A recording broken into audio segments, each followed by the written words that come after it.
American Exchange Bank, right here in Lindsay, is a locally owned and operated community bank that believes in just that, you, a community of fellow Leopards. We love our customers. We feel very grateful for each one.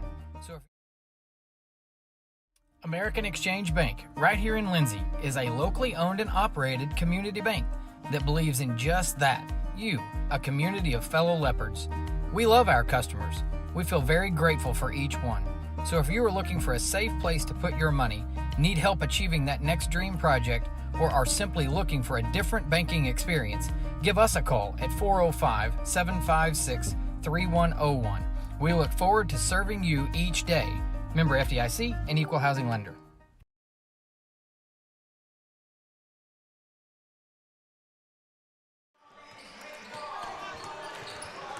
Hey, good evening, everyone, and welcome to Leopard Arena. Here on the campus of Lindsay High School, we get set for the Class 3A Area 1 Regional Tournament, and some games that have already taken place today, but the Lindsay Leopardettes here to face on the Lady Saints of Oklahoma Christian School. A chance to move on to the regional championship game on Saturday night at Hennessy on the line. My name is Greg Peary. Glad you have joined us for this broadcast of Leopardette basketball. And shout out to Paige Sutherland. If you watched that video that we just watched, if that doesn't get you hyped up for some Leopard and Leopardette basketball, I don't know what will. That's some outstanding work, and again, a lot of fun coming up here tonight as the Leopardettes face the Lady Saints of OCS. The nightcap will be the Lindsay Leopards taking on the number one team in the state in Class 3A, and the Millwood Falcons. That game will be coming up immediately following this one. But we'll get you set up for this one. We've got Andrew, ESPN2 Lion, upstairs right now running the live stream. And JD, I think, is on his way. We may get Andrew down here helping us out on the call of the game here before the night's up. But right now, running the live stream, Kevin Scruggs on the camera. And I don't know if we've got Colton or Jason down at the station, but running our FM side at 105.1. That is our team. Let's talk about the matchup for the Leopardettes for tonight. They'll take on an OCS team that comes in 12-10 on the season. They defeated the Millwood Lady Falcons in their district matchup 60-41. That's how they made it here into this semifinal matchup with the Leopardettes. And this is a rematch from last year in a consolation finals game where they lost to the Lindsay Leopardettes, and the Leopardettes ended their season. And so you know that this OCS team didn't forget that, and they really won't forget it because they returned 4 of the starters from that team last year. So they well remember that this is the Leopardette team that ended their season last year and kept them from making it to the area tournament. But, of course, the Leopardettes come in 18-7 on the season. Still finished the regular season ranked number 10 in the state, and they're coming off of a big win against Crossings Christian in their district championship game. 60-23 was the final score in that ball game, and it was a night of goals attained, I suppose. And you got to start with Maddie McGowan, the center for the Leopardettes, who reached 1,000 points for her career on the night. She finished the game with 16 points and a couple of threes on the way to those 16 as well. But congratulations to Madison McGowan as she reaches 1,000 points for her career, joins the 1,000-point club. Gentry Wilmot also had a season-high 19 points in that ball game, and also had a season-high in steals. 7 steals on the night against Crossings for Gentry Wilmot.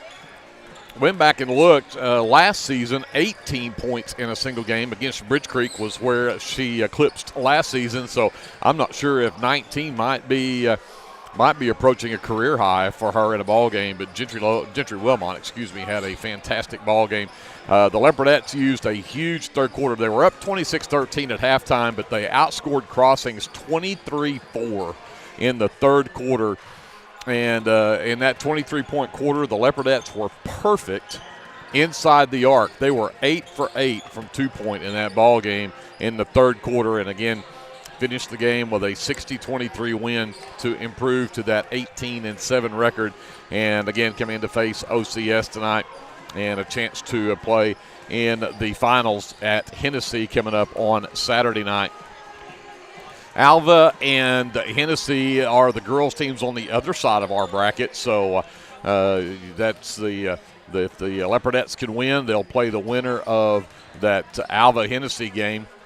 And if they lose, then they would play probably Perry. Perry is playing Blackwell, or Perry did play Blackwell today and beat Blackwell, and I was talking with Coach Cater before the game, and he says Perry's a pretty good team themselves.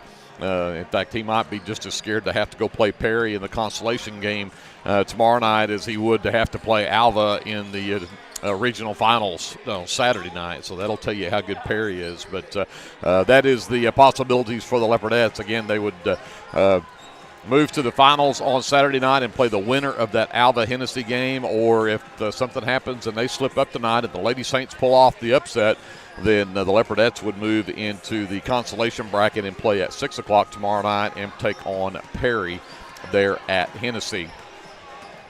So that's the possibilities here for this Leopardette team, who again, came away with the district championship. The Leopards didn't have to play a district championship; they drew a bye in that the districts, and so they automatically get that district championship plaque from that.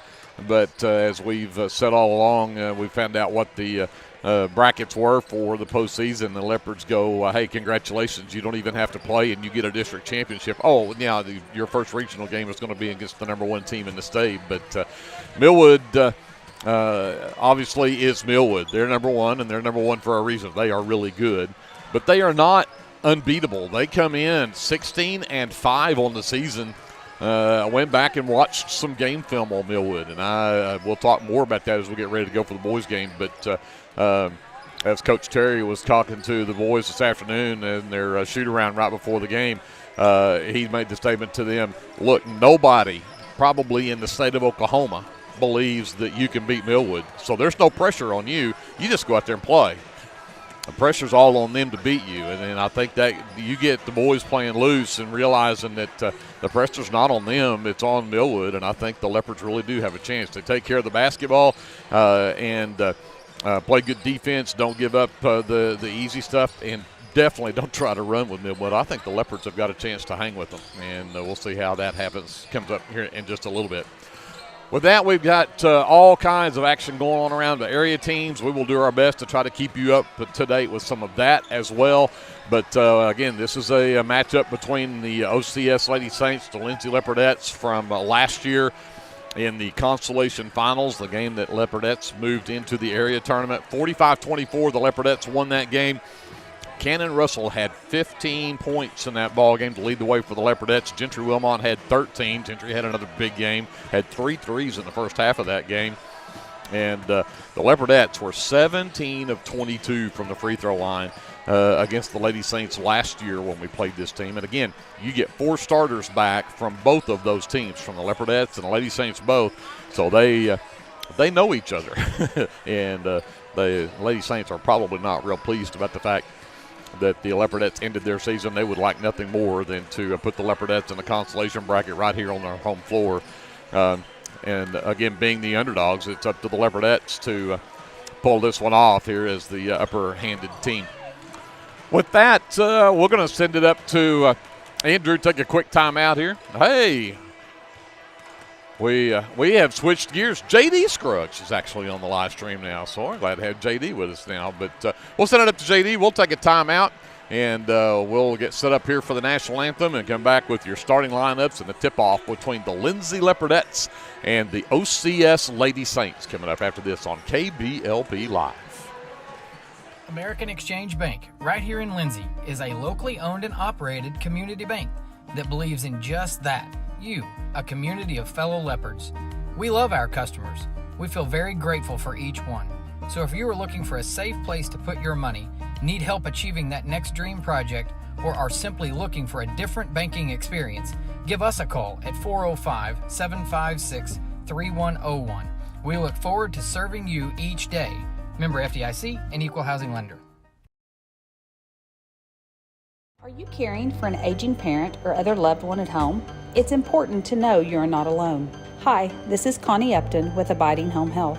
The people we serve have a variety of needs, of acute illnesses to individuals who require health care assistance to live independently at home. Our goal is to make a difference in the short and long-term care of each patient. For more information, visit us online at abidinghomehealth.com. Abiding Home Health, creating personal, positive changes and transformations. For all your construction needs, give Brad Taylor a call with B&S Construction at 1-405-428-0039. B&S Construction specializes in concrete pads, sidewalks, and metal buildings of all sizes. Call Brad today for a free estimate. The crew at B&S Construction would like to wish the Leopards a safe and successful season. Go Lindsay!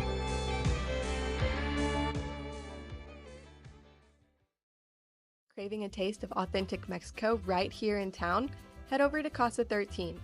Order to go and settle in for all your Leopard action at home. Now serving breakfast Saturdays and Sundays.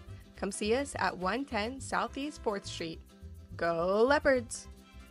This is Brandon Cottrell, pastor at Calvary Baptist Church. Just want to take a moment and invite you to come worship with us this Sunday. Classes begin at 9:30 and worship follows at 10:45. We have something for all ages each Wednesday night. Meals begin at 5:30 and Bible study follows at 6:30. We would love to have you come be a part of our worship. We're located 410 West Chickasaw. Come join us.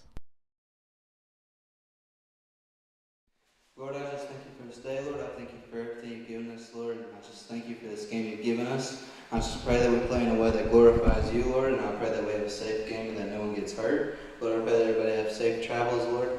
And I just pray for games that, like I said, that we glorify you. In Jesus' name I pray. Amen.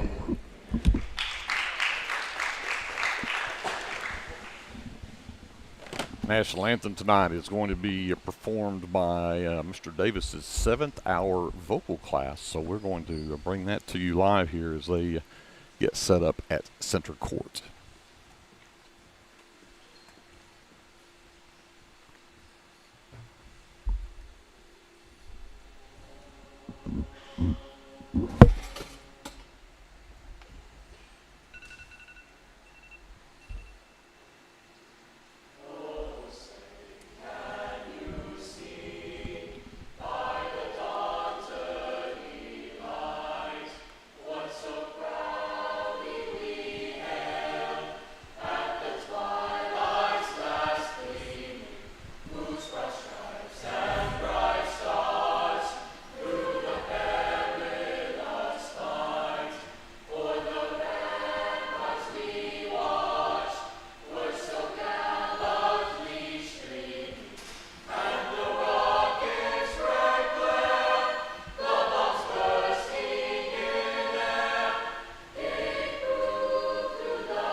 Outstanding job by Mr. Davis and the 7th hour vocal class. I tell you what, you'd be hard pressed to find that be done better anywhere else. Absolutely, that's a couple of really good ones in a row. The Inman girls last week were fantastic as well.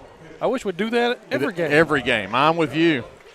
Let's get to your starting lineups for this matchup. Andrew Lyon has joined me here courtside. Andrew and I will bring you the action here tonight.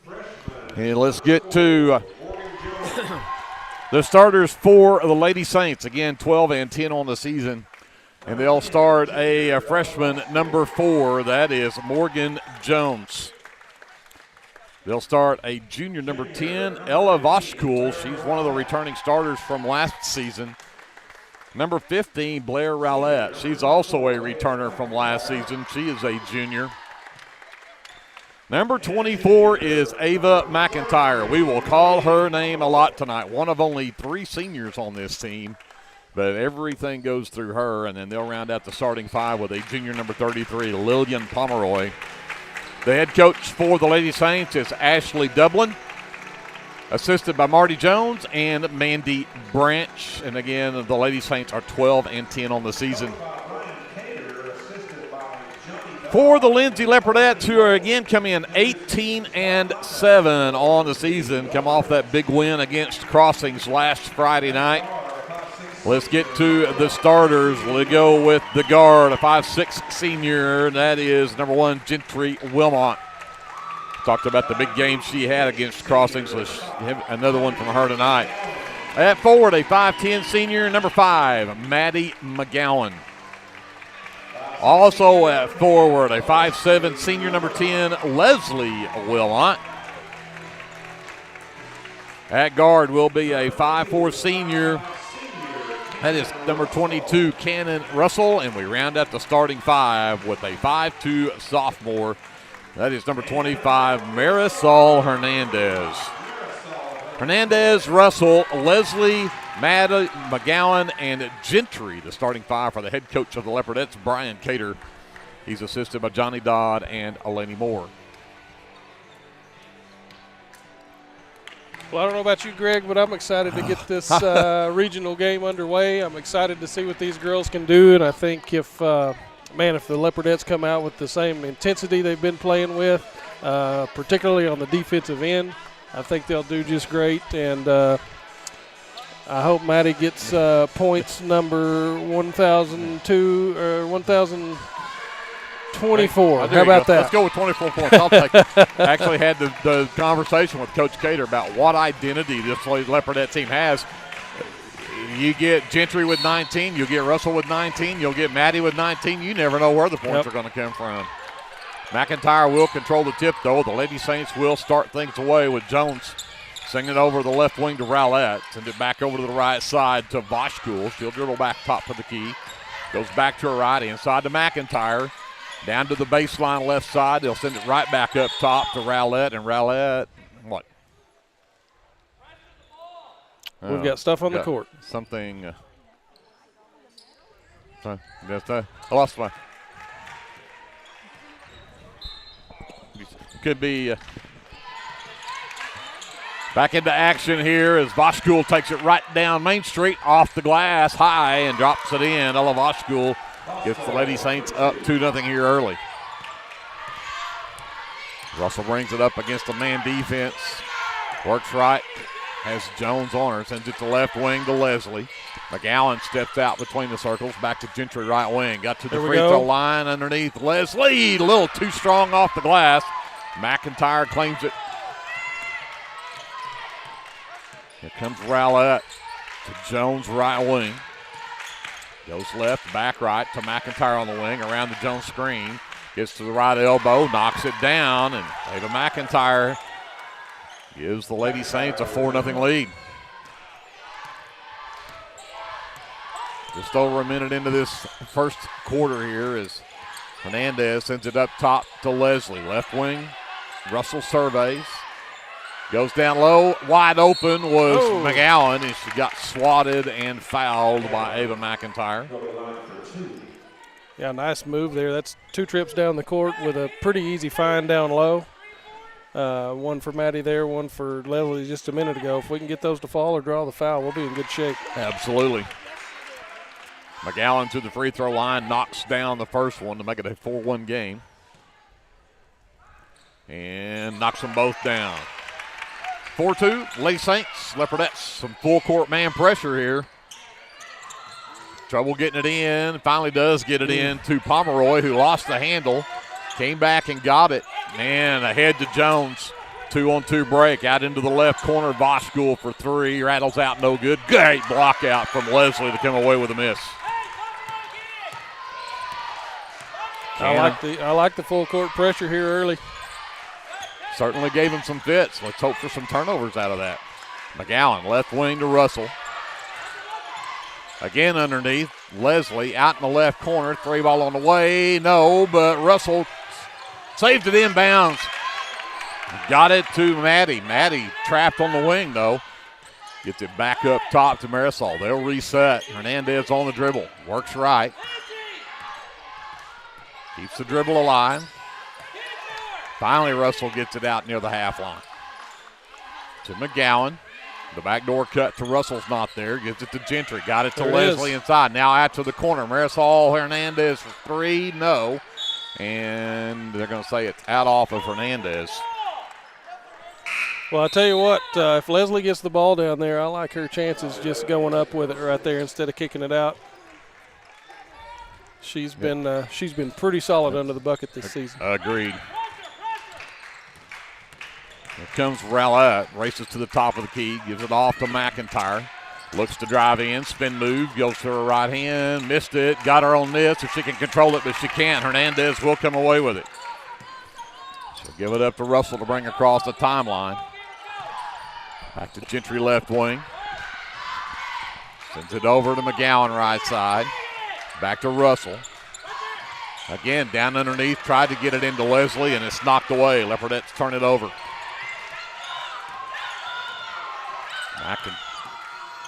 That is a Boschkuhl on the handle.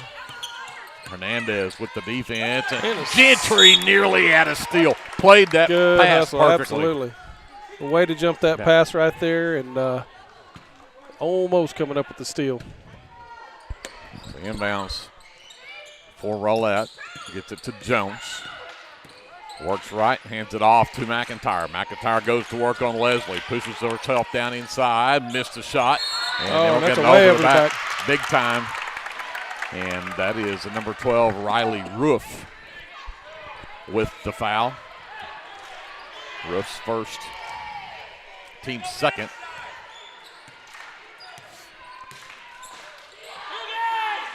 Gentry has it. Looking for Leslie. Gives it to Hernandez between the circles. Russell gets it left wing. Back up top to Gentry. Quickly right side, Hernandez. Leslie tries to post up inside. Hernandez attacks. Sends it to corner to McGowan. Back to Hernandez.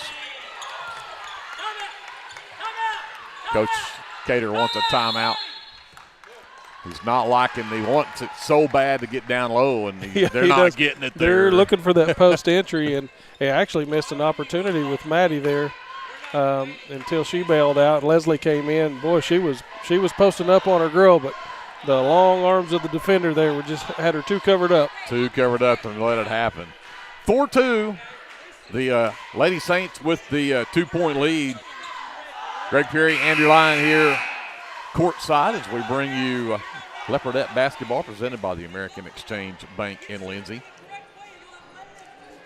And as we alluded to in the pregame, everything for this Lady Saints team runs through Ava McIntyre. We've seen that she is their go-to. And well, I tell you what, offensively, she's fearless down here. She'll drive, she'll turn, she'll spin, she'll go up for the shot nearly every time. Leopardette basketball, inbounds to McGowan, right wing. Surveys, goes to the corner, hands it to Russell. Russell works back to the wing. They'll reset. Jolie McReynolds, number 13, has checked in for the Leopardettes, the 5'9" junior. Russell comes back to the top of the key, sends it back over right side to Leslie. Leslie up top between the circles, McGowan, back to Russell left wing. Back up top, Gentry. Right side, McGowan. Back up top, McReynolds. Drives to the right elbow. Cut off there. Sends the left wing to Gentry. Leopardettes being a great job of being patient right here. There is all kinds of contact. Girls trying to post up down low. Now they finally get McGowan with the back screen and the layup for McGowan. Nice patience right there. They seemed to be getting a little bit frustrated there for a minute, but they settled in and found the pass, found the post entry. McIntyre nearly traveled with it. Got it away to Jones, goes back to McIntyre. Triple teamed in the lane. They get it back up top to Rowlett. Steps through, sends it over to the right wing as Boschkuhl goes to drive in, and they're going to call a foul on the drive. Leopardette foul comes on Cannon Russell. That's the first foul against the Leopardettes. So Lady Saints basketball under their own basket, Roof to inbounds, gets it over on the right wing to Jones, got around a flyby from McReynolds, missed the shot though, and McReynolds comes away with a miss. So Russell will bring it up with 2:50 left, tie game at 4. McGowan right wing, back up top Leslie, quickly left side. Russell, back to McReynolds, right wing Leslie. Gentry to McReynolds left wing. McReynolds into the lane, out to McGowan, 3-ball on the way, no, back rim, McReynolds, yes. Nice rebound. Came up with a rebound, if Gentry can clear it, and she does. Underneath, Leslie, up off the glass and in. Nice find right there. Gentry to Leslie, the Leopardettes have their first lead. As we hit 2 minutes left to go here in the first. 6-foot jumper won't drop. There's McIntyre fighting, though, for the offensive board, and the putback is good. Ties the game back up at 6.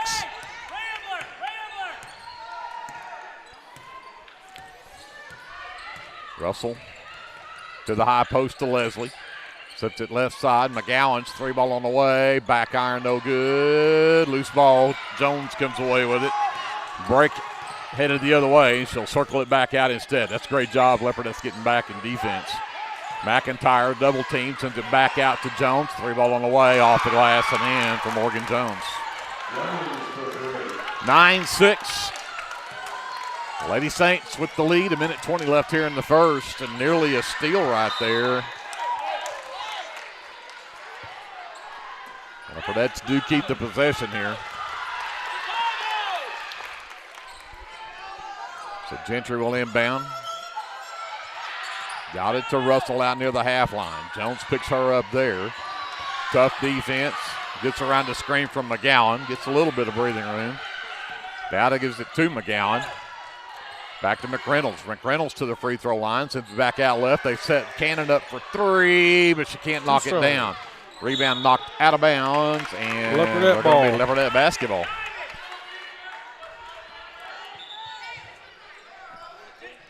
Lady Saints playing pretty tough D here, not giving the Leopardettes any easy looks.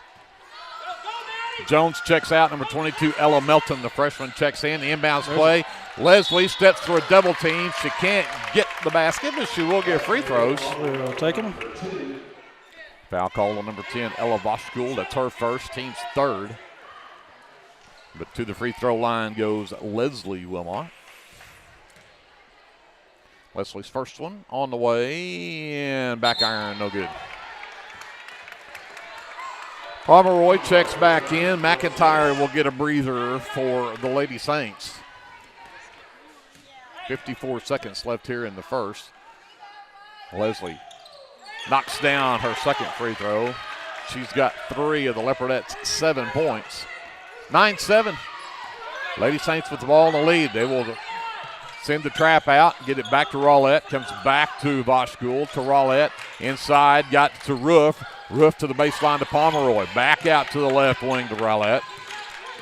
Pushed out inside to the lane, to the left elbow for Voskul, and then lost it. And Leopardette, the last to touch it. I believe that was off of a Lady Knight foot, but they didn't see it that way. Inbounds comes to Rowlett over here on the wing. Excuse me. Into the left corner from Melton. Back to Rowlett. She'll work out near the half line. 20 seconds left. Russ Gentry with the defense. She'll go all the way baseline. Cuts her off there. Double team. Sends it back up top to Voskul. Into the right elbow. Jumper won't drop. Rebound pulled down by Leslie Wilmot. Leopardettes have got time. 8 seconds left. Cannon on the handle. Got it to Leslie. Right elbow in the right corner. McReynolds for 3. And it's good. Well, that's how you finish the quarter. Absolutely. The 3 from McReynolds gives the Leopardettes a 10-9 lead at the end of 1. Stick around. We're back with the second quarter. Leopardette basketball is presented by the American Exchange Bank on KBLP Live. Limits Insurance provides insurance coverage to best suit your needs. We offer auto, home, farm, life, and business policies. Come by 109 West Chickasaw or call 405-756-2656 888-888-2253. Clements Insurance is carrying on the tradition to satisfy you. So come see me, Keith, or Beth. Go Lindsay. The City of Lindsay is a proud sponsor of LHS Athletics and Academics and wishes all Leopards and Leopardettes a healthy, happy, successful season. Lingman Incorporated is a proud supporter of the Lindsay community. We hope you'll keep us in mind for all your oilfield electrical needs. You can give us a call at 405-756-4773. Leopardette basketball to start the second quarter. They've got a 1-point lead, 10-9. Our score. Gentry will inbounds into the backcourt. Russell tries to get away from Milton. Gives it to Leslie on the left wing. Run the screens. Got it to Gentry. Knocked out of bounds, though, and off of Rowlett. It will be Leopardette basketball.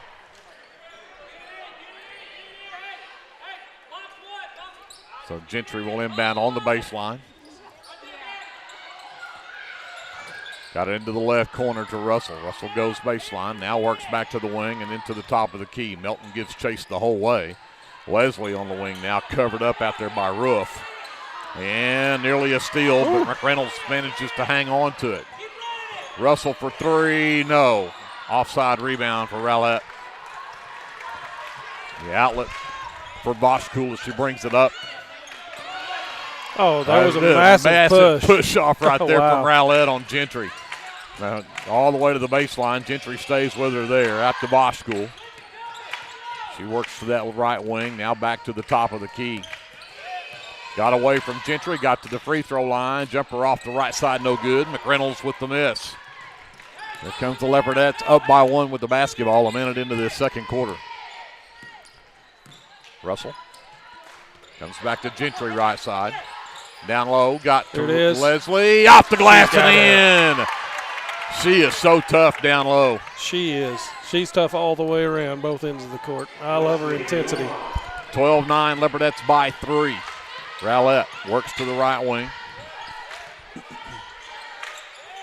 Gives it off to Boschkuhl. Boschkuhl to the free throw line. Tries to step through, and they're going to call a foul. Oh, presumably on Cannon. Cannon Russell would be my assumption as well, and they do. That'll be number 2 on Cannon.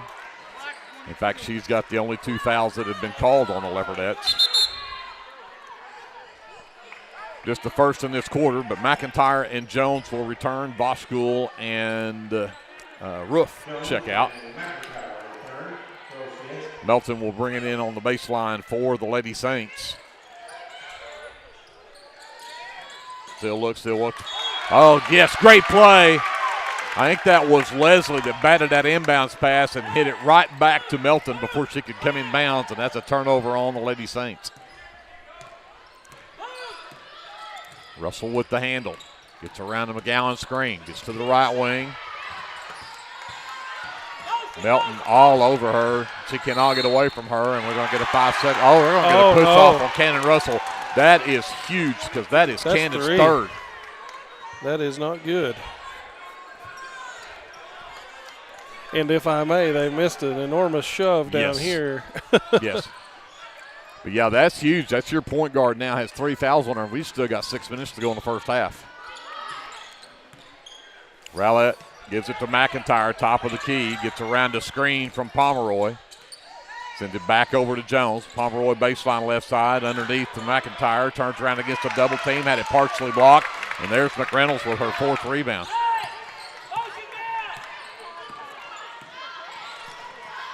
Gentry underneath. Got a perfect, and McReynolds missed it. Got her own miss, but she's going to get tied up trying to go back up with it. And the possession arrow will give it right back over to the Lady Saints. Yeah, unfortunate. Jolie was in perfect position right there. Easy bucket, just a little bit strong. So Cannon checks out. Leopardettes will send in Marisol Hernandez to take her place. Melton gives it back up. Rowlett now between the circles in the lane to McIntyre, who got away with a travel right there. Dumps it down to Melton, back to McIntyre. Tries to penetrate inside, can't get there, and now they will call a travel. Turnover number 3 against the Lady Saints. The Leopardettes get it back with a 3-point lead and 5:20 left in the half. Gentry will run the point with Russell on the bench. Works left. Hand off to Hernandez. Around the McGowan screen. Gives it back to the right wing. McReynolds' 3 is short. Rebound loose. And McGowan will track it down in the corner. And Maddie trapped. Coach Cater calls a timeout to save that possession. 4:58 left to go here in the first half. We'll take a timeout with them. We'll come back to Leopard Arena after this. This is Leopardette basketball presented by the American Exchange Bank on KBLP Live.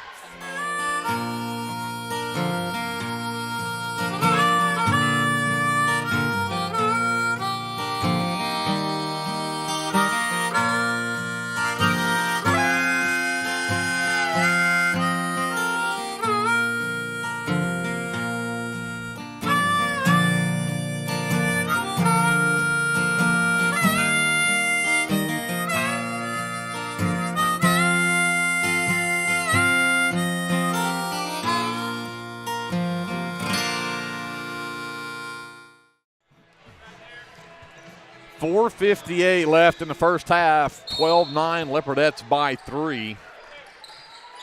Gentry will get the inbounds. Hernandez left wing. Inside McGowan, turns around on McIntyre. Double team, her pass is stolen away. Third turnover on the Leopardettes. Then Gentry nearly got it back. But they're going to say Coach Dublin got the timeout called while they had it on the floor, so we'll have another timeout. 4:42 left to go. Let's take a timeout with them. We'll come back to Leopard Arena after this. Leopardette basketball presented by the American Exchange Bank on KBLP Live. Hey friends, Danny Daniels here. I wanted to take a moment and let you know about a very helpful service that I provide for you and your family in our community. I own and operate Danny Daniels Pest Services, and I would like to ask you to call me the next time you have a need or desire for effective, safe, and affordable pest services. If you have spiders, roaches, ants, fleas, ticks, scorpions, crickets, whatever, I can help. Give me a call at 405-428-3833. That's 405-428-3833. I'd be glad to help. Lady Saints with the ball out of the timeout. A widely missed 3 after a missed point-blank layup. The Leopardettes come away with a stop as Hernandez comes out of there with a basketball. Gentry to McReynolds. Left side Hernandez. Gets to the lane. Sends it back out into the right corner. McGowan for 3. No. Back iron. Rebound McIntyre. She will push the other way. Jones has it in the right corner. Back up top to Rowlett. Skip it all the way to the left side to Pomeroy. Back up top to Rowlett. McIntyre at the high post. Turns around, faces up, lost the handle. Flipped it to Rowlett, who lost it, but it was because the Leopardettes knocked it out of bounds. That'll bring Voskuil back in the ball game. Melton will check out. Jones to inbound on the baseline for the Lady Saints. Looking for McIntyre left elbow. McGowan stays with her. Voskuil catch fire 3. Top of the key. It's off the back rim. No good. That is rebound number 6 for Jolie McReynolds. She's getting after it. 3:35 left here in the first half. Leopardettes still with a 3-point lead. That's what they had when Russell went out of the game with that third foul. So you got to like the fact the Leopardettes are hanging tough here. Absolutely. With their starting point guard on the bench. Hernandez sends it over on the right wing to McGowan. Got it underneath. Oh, tough shot. McReynolds knocks it down to put the Leopardettes up by 5. 3:05 left here in the half. Voskuil races the other way. Cut off by Hernandez. Goes back baseline. McGowan brings the help, blocks the shot. Leopardettes get the stop again. Hernandez will give it up to Gentry as she'll bring it across. We're under 3 left. McReynolds right side, picked up by Jones, comes back up top to Leslie. Gentry left wing, waits for the cutters. Back up top, McGowan. Turned down to 3 this time. Hernandez to Leslie at the free throw line. Back out to Hernandez. Hernandez attacks, now backs out. 2.5 to go. Need to be patient right here. We don't have to go to the rack. No. We've missed a couple of good post entries, though, there. Now they find Leslie. Yep, and we'll get a reach-in foul called. And that'll go on. Did they get that on McIntyre? They did. Yeah, I didn't see his. Avon McIntyre's second is the first here in the quarter. But 14-9, Leopardettes. They're bringing it in. Got it to McGowan underneath, and she just got McIntyre for foul number 3. That is just as huge as having 3 on Cannon Russell. Absolutely is. That She's been the major part of their, at least their offense here, but their defense as well. So now you got 2 of the big players out of this game, 1 from each team. Got to Hernandez, turned down to 3, and she traveled with it. No. 2:14 left in the half. 14-9, Leopardettes by 5. Lady Saints with again, just the token pressure in the backcourt from the Leopardettes. Jones brings it up. McReynolds has the defense into the left wing. Roof surveys, tried to come to Rowlett, and Gentry little too aggressive coming after that one, and she'll pick up her first and the team's 3rd in the quarter. So Roof will inbound right here in front of us. Rothschild comes to get it. Hernandez stays with her all the way to the right wing where she'll give it up for Jones. Jones to Rowlett. The bad pass out of bounds. There you go. I almost thought she wasn't going to. I was thinking, wait, it was way. tipped, and I didn't think it was tipped. The Leopardettes get it back off of the 4th turnover against the Lady Saints.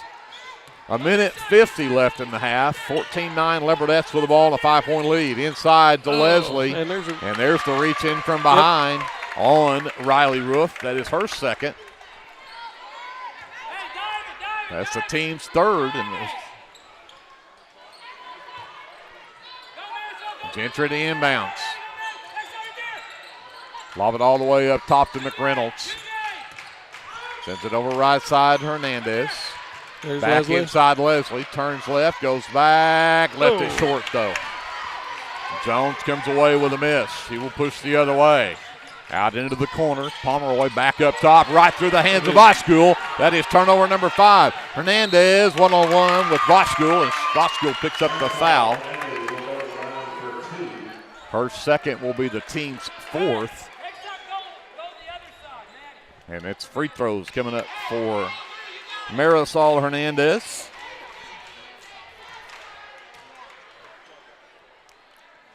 And too strong with the first one. Leopardettes are now 3 of 5 from the free throw line. 6th free throw attempt coming up. That one is good. 15-9, Leopardettes by 6. We've got 1:24 left in the half. Jones will push it up on McReynolds. Races down the right side. Down the baseline. Ball is loose. Saved in bounds.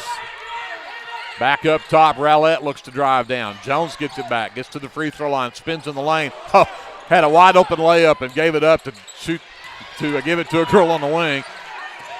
Rowlett comes away with it. She'll take it down the left side of the lane. Bluffs that one off the side of the rim. McGowan with the 4th rebound of the night for her, and the Leopardettes under a minute to go now have a 6-point lead in the ball. Gentry to Hernandez left wing. Back up top, pass is tipped, and McReynolds will track it down. Had a little English on it, didn't it?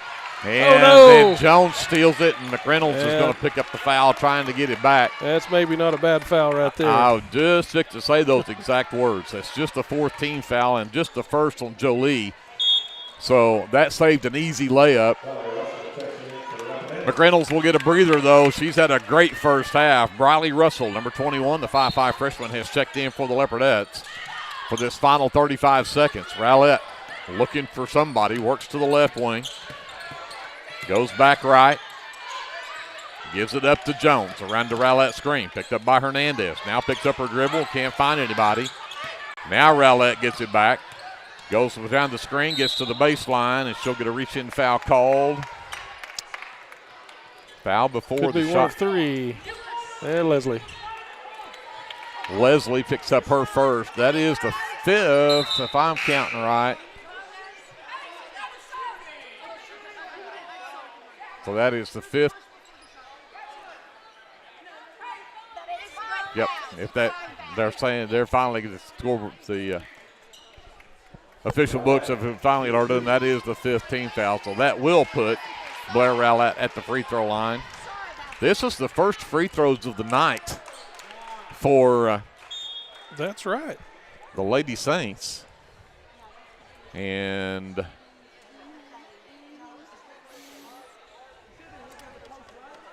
little sweat on the hardwood down there. Or one of the young fans up there spilled something. Could have been my son. Now, surely not. We wouldn't think that of him. We do have a spill we're having to clean up down here behind the goal, so bear with us here while we do that. But again, it is 15-9, Leopardettes by 6. 19.3 seconds left, but Blair Rowlett, if we can get the floor cleaned up down here, we will get a chance to shoot a couple of free throws here. The Leopardettes have only scored 5 points in this quarter themselves, but they have held OCS to absolutely nothing. 0 points in this quarter. 0 for 7 from the field for OCS, if I have that right. So Rowlett readies for her first one finally, and it's on the way and good. That's her first points of the game, as Russell is actually going to return for Hernandez for this final 19 seconds.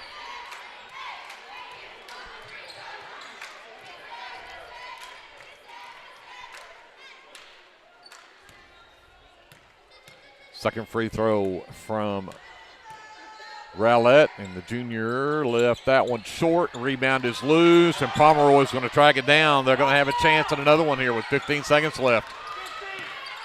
Boschul on the handle, gets around the screen from Jones, lost the handle momentarily, got it back.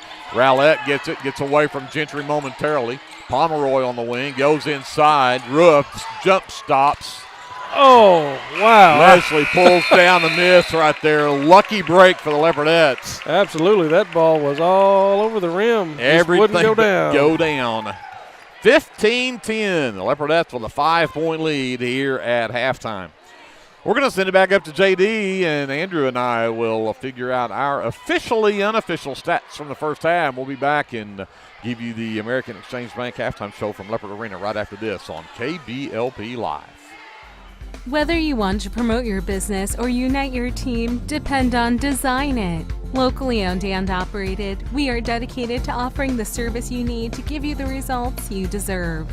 We are committed to providing you with custom screen printing, embroidery, custom graphic designs, logo designs, and we have a creative arts department and an in-house artist who can take your idea and give it our professional touch with custom art services. Contact us today.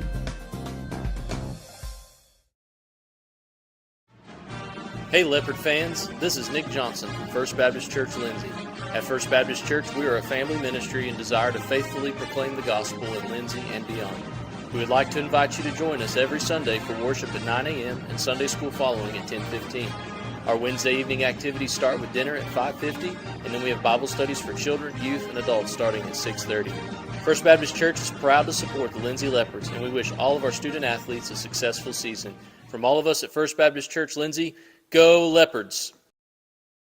For all your tax services, contact Grant and Katie Johnson, CPA.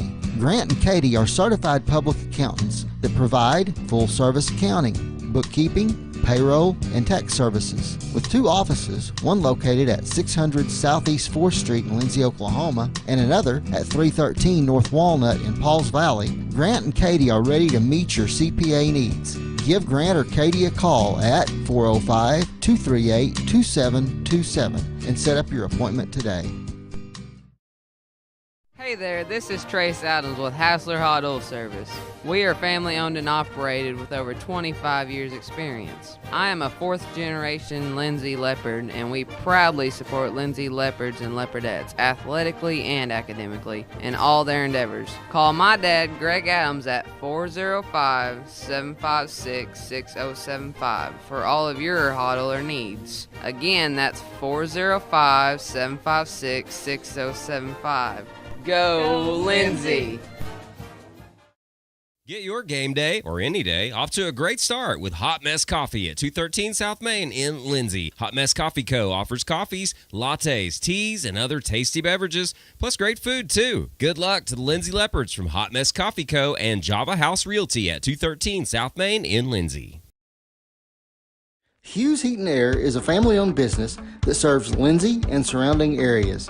Hughes Heat and Air provides service for residential and commercial jobs, including simple repairs and new installations. Hugh and his crew take pride in providing professional, efficient, and reliable work at affordable rates.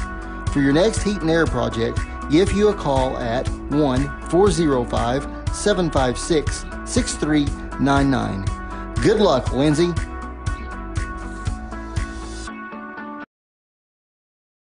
Legacy Roofing is a family-owned and operated business that serves Lindsay, Oklahoma and surrounding areas. We specialize in getting your home back to its best, whether it be annual wear and tear or storm damage. We don't just fix roofs, we take care of your home. Legacy Roofing, family-owned, community-focused, and always here for you.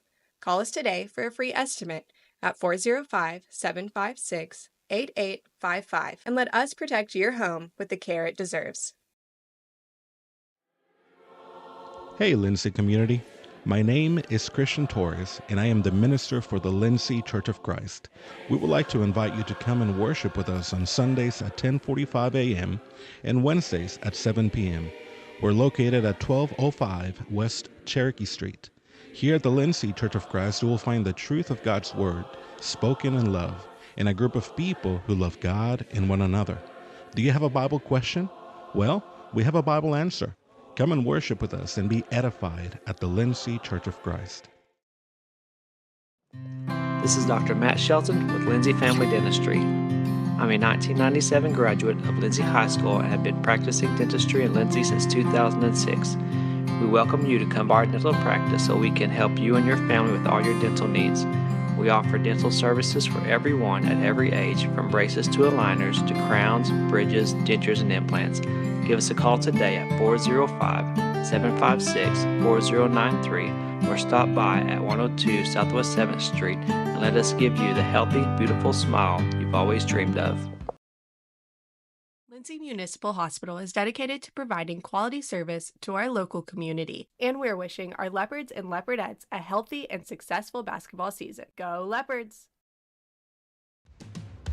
If you have a hankering for the best barbecue in South Central Oklahoma, then get yourself down to the Meat Locker Barbecue in Lindsay.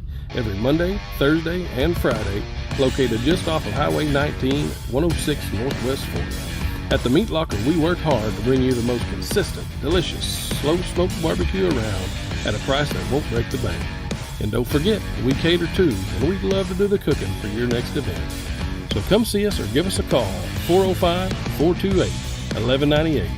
And visit our new website at meatlockerbbqok.com for the latest Meat Locker merchandise. We're proud to sponsor this broadcast of Lindsay Leopard Athletics and want to wish all the students, faculty, and staff a successful year.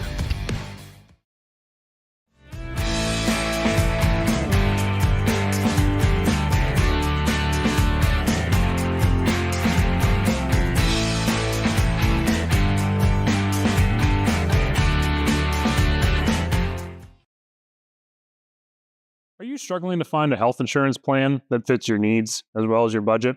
Let me, Matt Powers, a licensed insurance agent, help you navigate the insurance maze and find the best plan for you. Together, we'll search a variety of plans from nationally recognized carriers at no cost to you. We can talk over the phone or in person. Why stress or wonder if you're choosing the right plan when I can help you for free? Call today and let me help you. Back here at halftime, your American Exchange Bank Halftime show, the Leopardettes with a 5-point lead at halftime, 15-10 our score. Looking at our officially unofficial stats from the first half. For the Lady Saints, they are led by Ava McIntyre. The senior has 4 here in the first half. Before she went out there in that second quarter with her 3rd personal foul. 3 from Morgan Jones on a 3-point basket in the first quarter. 2 from Ella Voskuhl, a free throw from Blair Rowlett. That free throw was the only point that was scored by OCS there in that second quarter. Leopardettes held them to no field goals in that whole second quarter, and the Lady Saints go just 1 of 2 from the free throw line. Leopardettes are led by Leslie Wilmot and Jolie McReynolds. They have 5 points apiece here in the first half. Jolie's got the lone 3-point basket for the Leopardettes in the first half. 4 points from Maddie McGowan and a free throw from Marisol Hernandez. The Leopardettes getting up 4 of 6 from the charity stripe in the first half.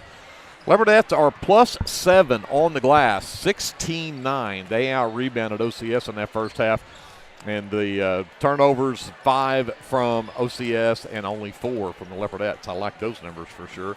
Let's go over and talk to Andrew. We'll see what his shooting numbers look like. Well, the shooting numbers don't look fantastic really for either team there in the first half. After the first quarter, each team was 4 for 10. Dead even, 40% shooting. Different story there in the second quarter. Leopards were 2 for 6.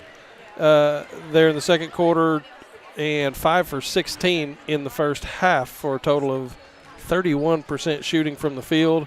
Again, 3 of 6 from free throw. And the OCS girls, big story here, 0 shots made in the second quarter. They were 0 for 9 after going 4 for 10 early on. So they ended up 4 for 19 in the first half, 21% shooting. Not very good there. They're going to have to improve if they want to stay in this game. However, Leopard's not doing just a ton better. So if we can improve a little, we'll stay ahead in this game. They were only 1 for 13 from 2-point range. And they were, well, I messed up on my 3-point range. 1 3-point shot, but only 1 for 13 from 2 points. So they're not getting those points under the bucket. From McIntyre, they've shot an awful lot down there, and I have to suspect that those are some of those are probably going to fall here eventually. Yes. Well, again, the Leopardettes with the 5-point lead here at halftime, and looks like it will be Leopardette basketball as we start the second quarter as well. That has been your American Exchange Bank halftime show here at Leopard Arena, and again, the Class 3A Area 1 championship semis. Winners bracket semis is the words I was looking for. And I got tangled up on my words. McReynolds will get it to Cannon Russell. We mentioned the McIntyre picked up 3 in that first half. So did Cannon Russell. She sat for a while. Gentry is left wide open. Oh, no. Faked the shot. Faked out her cousin. Yep. Leslie was headed for a rebound, and the pass was headed her way. Leopardettes turn it over on their first possession. And again, they'll pick up in the backcourt. Rowlett has Gentry on her. Races up the right side of the lane, goes all the way to the rack and lays it up and in. She got it. Nice move, very aggressive. 15-12. Leopardette lead down to 3. Russell around the screen, back to the top of the key, goes right side to McReynolds. 3 ball on the way too strong. Gentry comes away with the miss. Her putback way too strong as well. But Rowlett knocks the rebound out of bounds. So Leopardettes will keep it here, up by 3. Gentry on the baseline to inbounds. Russell will get it in the left corner. Jones with the defense. She'll work all the way to the top of the key, set up the offense. McReynolds right wing. Back up top. This 2-3 zone from the Lady Saints here. McGowan back over to Gentry right wing. They'll trade places. Comes back to try to dump it down low. Second turnover on the Leopardettes already here in this quarter. Here comes Jones the other way. Good transition D from the Leopardettes. Slows down the Lady Saints break that time. Voskuhl gets to the top of the key. 3 ball is on the way, and it's good. It fell. Here we go. Ties the game at 15. McGowan sends it left wing to Gentry. Works to the top of the key, comes back to Russell. 3-ball from Cannon on the way. That one's short. McReynolds had the rebound, lost it. It's on the floor, jump ball, and possession arrow is going to take it right back to the Lady Saints. That is turnover number 3 now on the Leopardettes. That is not the way this quarter needed to start. Here comes Voskuhl with the handle. Russell gives chase. Stopped. Retreats back to the top of the key, works left, now goes down the left-hand lane, got a push off that doesn't get called, but she missed the shot, and McReynolds pulls down the miss. Russell, left wing to Gentry. She'll work back up top. McGowan, 3, right wing. That's off the back iron, no good. Rebound pulled down by McIntyre. Leopardettes are going to have to figure out how to get those shots to fall. Rowlett drives down, puts up a tough shot, but she's fouled. She'll get free throws out of that. Jolie McReynolds gets that foul. Her second, team's first here in the third. Blair Rowlett heads back to the line. Again, she's the only Lady Saint that's shot any free throws tonight. Knocks that one down. She's 2 of 3 at the line now as Hernandez returns. McReynolds checks out for the Leopardettes. Voskuhl also checks out. Number 11, Izzy Martin, the sophomore, checks in for the first time. Rowlett knocks down both of them this time. She's 3 of 4 at the line. She's got 5 points. And it's back to a 17-15 lead. Lady Saints by 2. Russell left wing. Works back up top, sends it over to Hernandez. Looks to attack, works to the top of the key, comes back left side to Gentry. Gentry right down Main Street, off the glass and in. Nice job, Gentry Wilmot. Ties the game at 17. A timely make right there. Quickly the other way comes Jones, cut off by Russell. Gives it back up. Martin. And out of bounds, Leopardette basketball. Yeah, I feel like we really needed that shot at that time. It looks like the Lady Saints are heating up a little bit, and we needed to reciprocate. That was a big score right there. Yeah, that stopped a 7-0 run. Here comes Russell. Hernandez left wing. Gets up top, back to McGowan left side. Skip it all the way to the right side for Russell. Back to Gentry. Gentry left side 3. It's short. McIntyre's going to claim her 5th rebound. The outlet for Rowlett. Gives it up ahead to Martin. Martin stops. Gives it back intended for McIntyre, and that's backcourt. That's backcourt for sure. 7th turnover against the Lady Saints. Leopardettes get a break. 4:43 left here in the third. We are all tied up at 17. Russell will bring it up. Hernandez left wing. Back to the top of the key, right back to McGowan left side. Hernandez back to Russell right side. She'll work up, comes back to McGowan, who's wide open for 3. Got it! Maddie for 3. Leopardettes back up by 3. Jones quickly the other way. Back up top to Rowlett. Between the circles, McIntyre faces up on Leslie. Stopped at the right elbow. Back out to Jones. Her 3 on the way. Off the back rim, no good. And tracked down by Jones. Inside McIntyre. Blew a shot. Reached in as Cannon Russell came down with a miss. And I think they got that on Roof. Number 12, Roof. That's her 3rd. Just the first team foul in the quarter. And timeout here while Maddie ties her shoe. They'll get Voskuhl back in the ball game. Rowlett checks out for OCS. Leopardette ball up by 3, 3:57 here in the third. Same 2-3 zone. Quickly left side, Hernandez. Up top, back to Russell, to McGowan. Leslie for 3. No, but the nice backside rebound and up from Cannon Russell. 22-17. Leopardettes are back up, and the turnover as Voskuhl dribbled it off of her foot. Hernandez forces turnover number 3 in the half. Melton and Rowlett return. Martin and Jones will check out. Leopardettes with the ball in a 5-point lead. Hernandez again back up top. Leaves it for Russell, right wing. McGowan into the right corner. Leslie takes it down the baseline, goes back to McGowan. 3-ball. Yes! Maddie's second three. It is 25-17. Leopardettes by 8. Timeout on the floor. OCS wants to talk about it. It's a full timeout. We'll take it with them and come back after this. Leopardette basketball is presented by the American Exchange Bank on your sports leader, KBLP Live.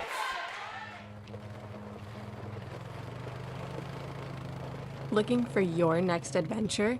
Head to Morris Motorsports in Chickasha. We carry top brands like Polaris, Can-Am, Kawasaki, and Honda.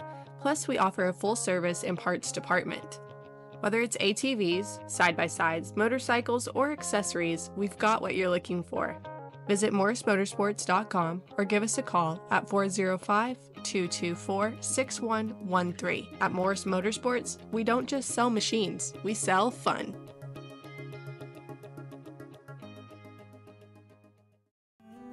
Capturing all your special moments is such a blessing to me, from running down the ball field to walking down the aisle. Call or text Photography Blessings by Lacey for all your photography needs.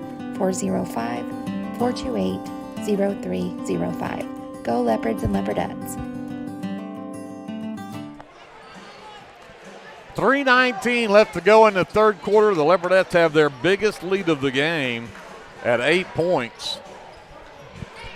25-17 our score. The Leopardettes will come out in some full court man pressure here.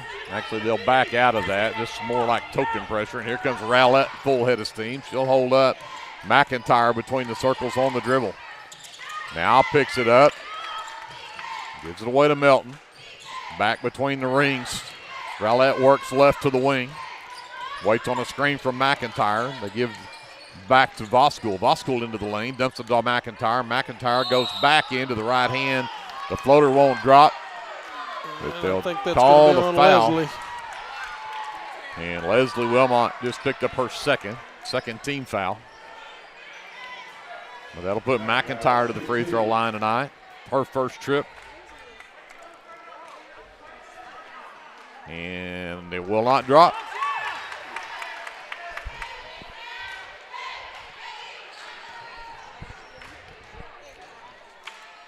Second one from McIntyre will go in for her. That's her 5th point of the game. It's 25-18, 7-point Leopardette lead.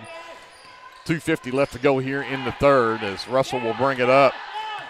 OCS has gone back to a man defense. Melton picks up Russell, gives it over on the right wing to Gentry. Gentry inside to McGowan. Goes back to Hernandez, top of the key. Put it right out in front of her. Voskuhl nearly took it. Leslie gets it back. She'll work to the left side. Comes back up top to Hernandez. Give it to Gentry. Maddie posting up down low. The pass errant and out of turnover. I thought it was going to go out of bounds there, but that is turnover number 8 on the Leopardettes now. And here comes McIntyre with a head of steam the other way. Tough shot, will not drop. Hernandez comes away with a miss. I think she was intent. She was either going to make that or draw contact, and she didn't get either one. Well, she came in with you said it, full head of steam. She didn't back off at all. Leslie left wing to Russell. Looking underneath, decided to go the other way. Hernandez tracks it out near the half line. Leslie right wing. Here we go. Back to McGowan, top of the key. Hernandez steps out left wing. There's the cutter. Oh, missed her. Hernandez needs some help, and we're going to have a timeout called by Coach Cater again.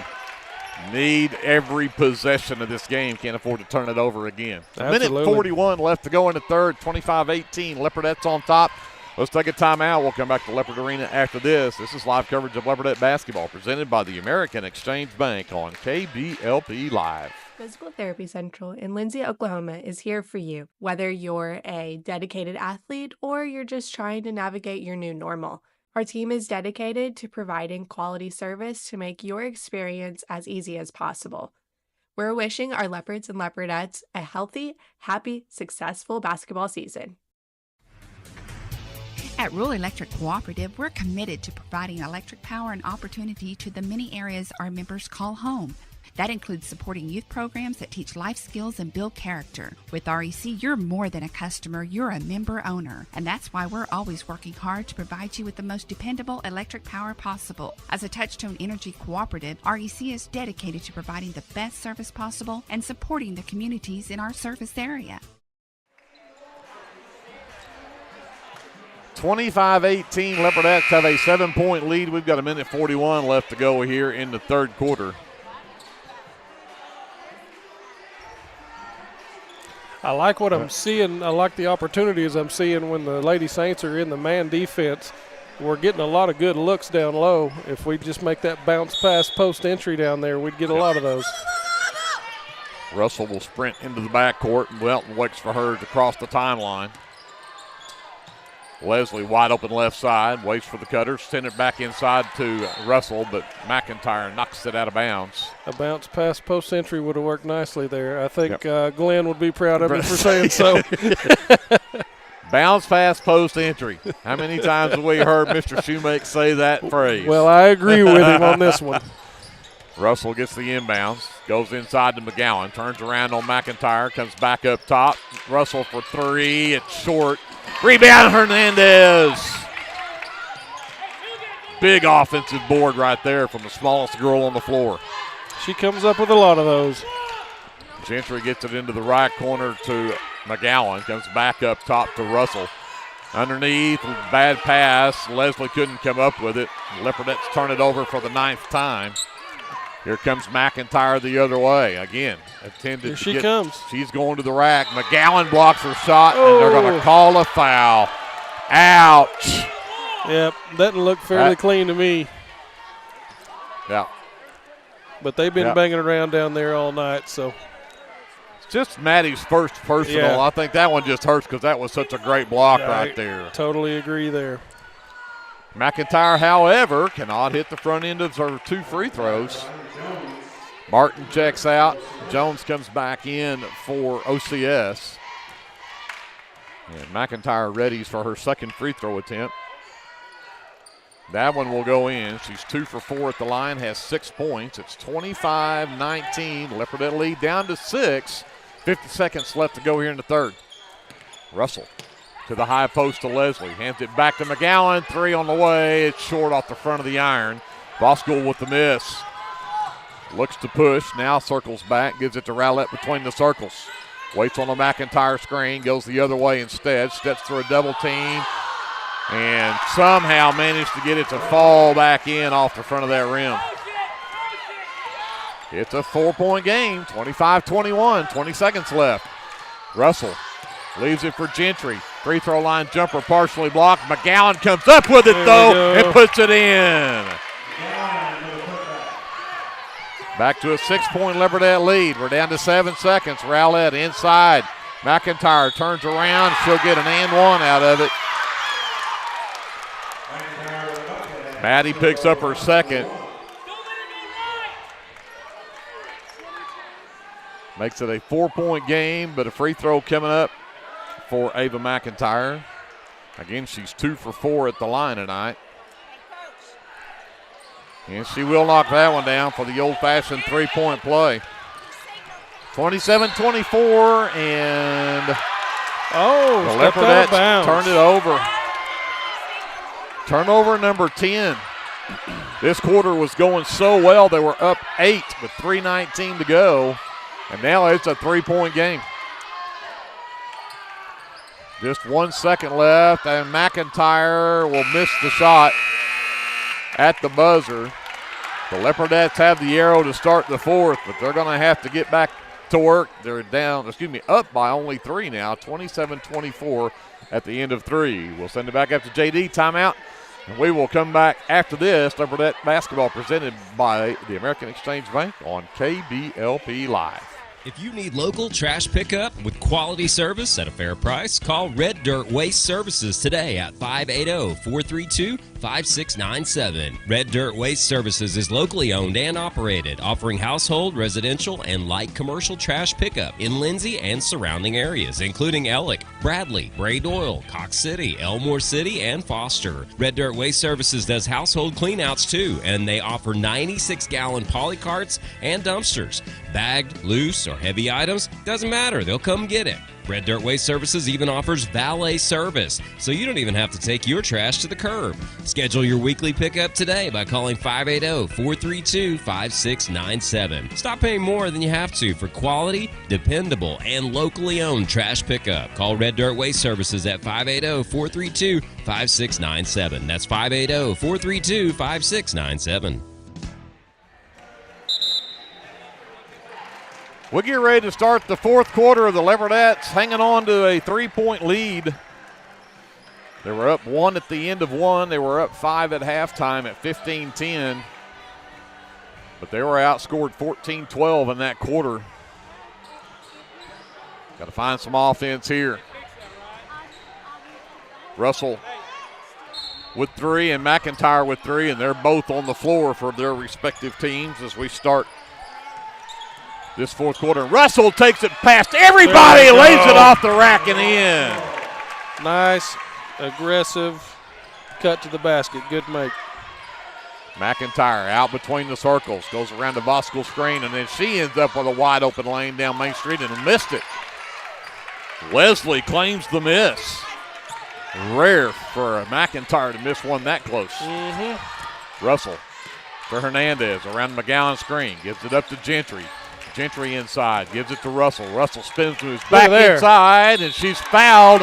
And if they get that on McIntyre, it's number 4. And it is. Ava McIntyre just picked up her 4th. Only the first team foul, but that's huge.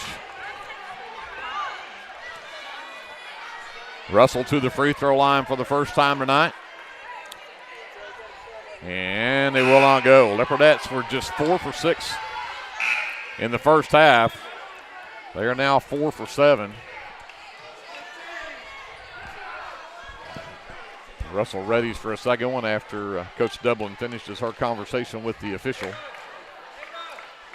Pomeroy is going to check in for McIntyre as she picked up that 4th personal. And also into the ball game will be number 3, Kinsey Champ, the senior. Nope, I'm sorry, that's number 5, Finley Curran, the sophomore. Russell can't get either one of the free throws to go. Rebound is pulled down by Pomeroy. Here comes Rowlett on the handle. Leslie with the defense, works left, picks up her dribble. Finally bailed out by Jones, works around the screen from Curran, and then threw it out of bounds.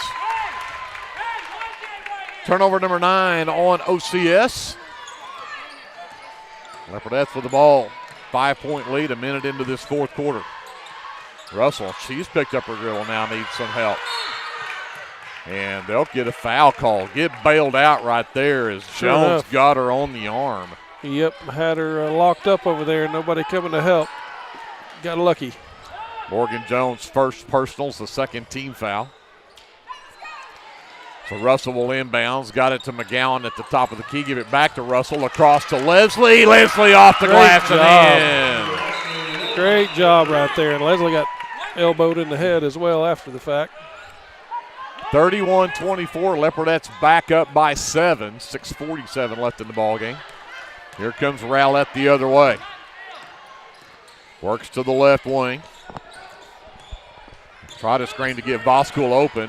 Rowlett nearly lost the handle on it. Finally gets it over to Pomeroy on the right wing. Back to Rowlett. Looks to drive in. Stops left elbow. Sends it out into the corner. Jones gets it back from Curran. Pomeroy catch fire 3 is well short. Russell tips it inbounds to Leslie. Good defense that trip down the court. Not letting the girls cross their face and get around them. Kept their player in front of them the whole time. Very good. Leslie double teamed underneath. Give it out top Hernandez threes off the back iron, no good. Voskell comes away with a miss. She races the other way, gets to the free throw line. Stolen by Leslie. The outlet for Gentry, and Gentry takes the bump. She'll go to the free throw line as Rowlett will pick up the foul. That's just her first. But that is already 3 team fouls here in the quarter on the Lady Saints. And Gentry heads to the free throw line for the first time tonight.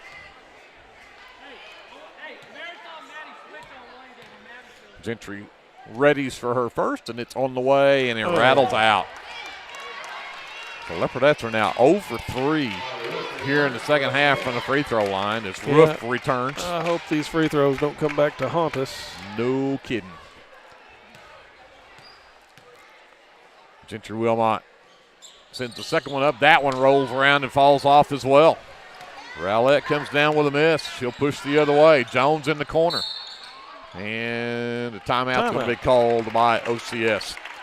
5:44 left in the ball game. 31-24, Leopardettes by 7.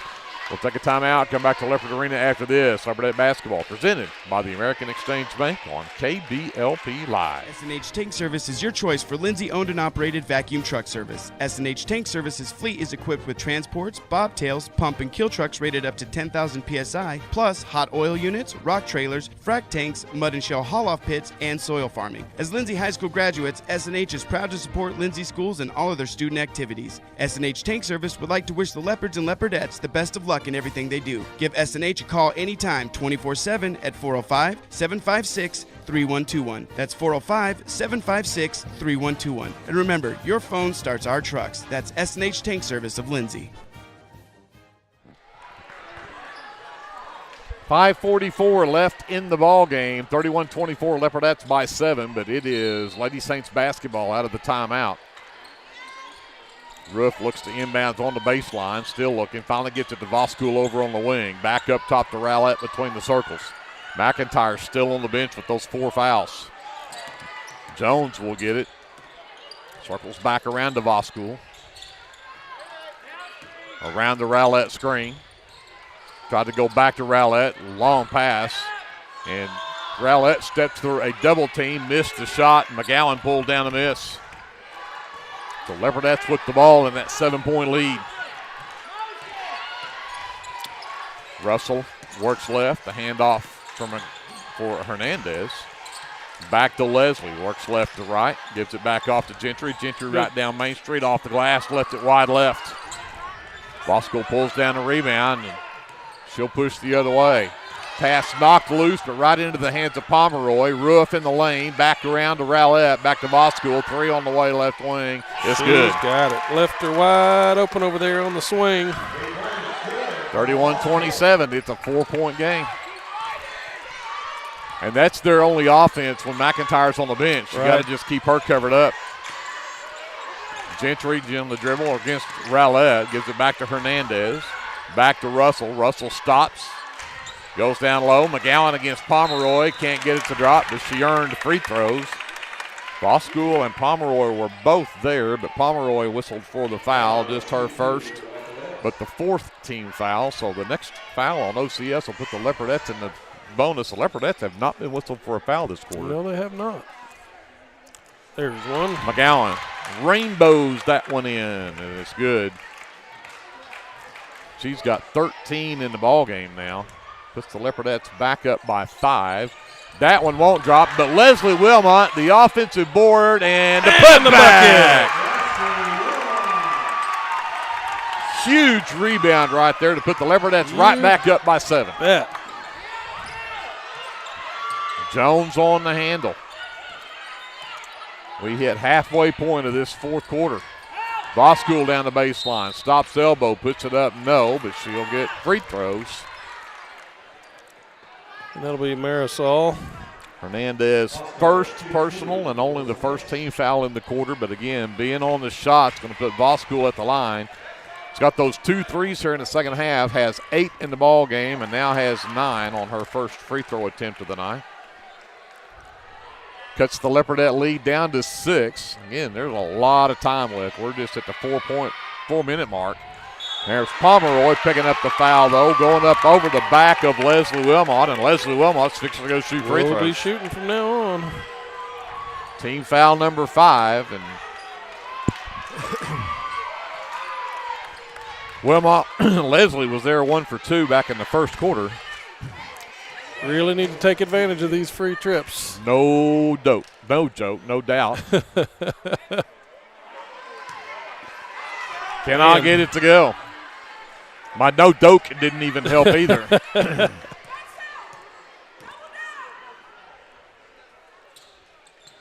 Got the second one to go. 35-28. Leopardettes back up by 7. Jones pushes the other way.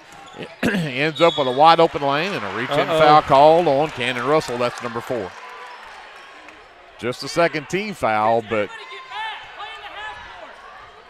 they ended up, again, spreading the floor and leaving the lane wide open, and Jones took it right down the middle of the lane, and the reach-in foul gives her 2 free throws. And she'll knock the first one down.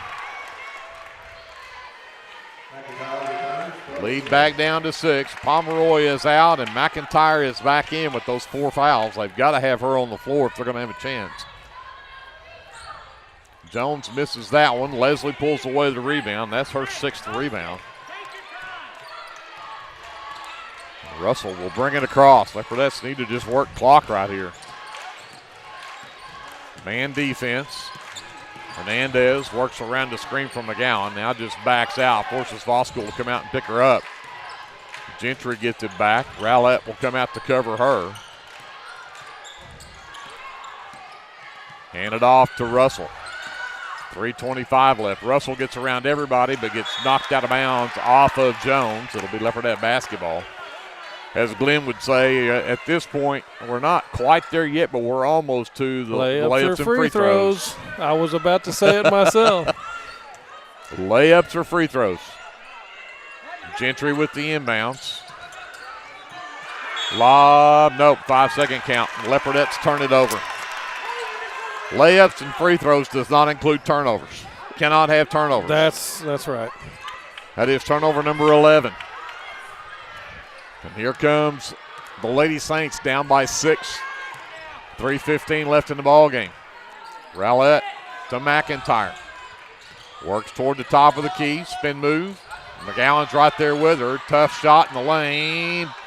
And I think they're going to say, nope, it's Leopardette basketball. I'm impressed. Nobody touched it. I really thought they might have said it was blocked out of bounds, but they are going to give it to the Leopardettes. Presumably for the ball's trajectory, well, I guess it could have been clean block, but then it would have been their ball. So Russell to Hernandez. She'll work left to right across the top of the key. Voskuhl picks her up. She'll give the dribble hand off to Gentry right wing. She'll work to her left. Now goes back right. Gives it up to Russell. 2:40 left in the ball game. Russell takes a 2-hand check from Morgan Jones. That's Morgan Jones' second personal, and Cannon Russell's going to go back to the free throw line. Need these free throws. Gotta hit free throws. Lead is 6 right now, and at least one of these would make it a 3-possession game. But she can't do that. That's 0 for 3 at the line for Russell.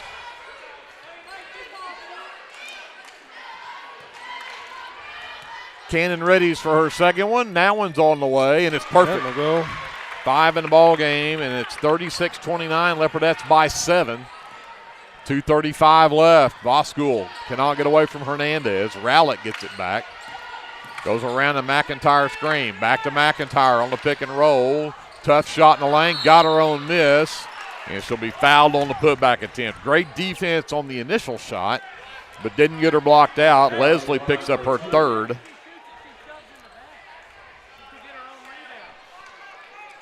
So McIntyre back to the free throw line. She's 3 of 5 there tonight.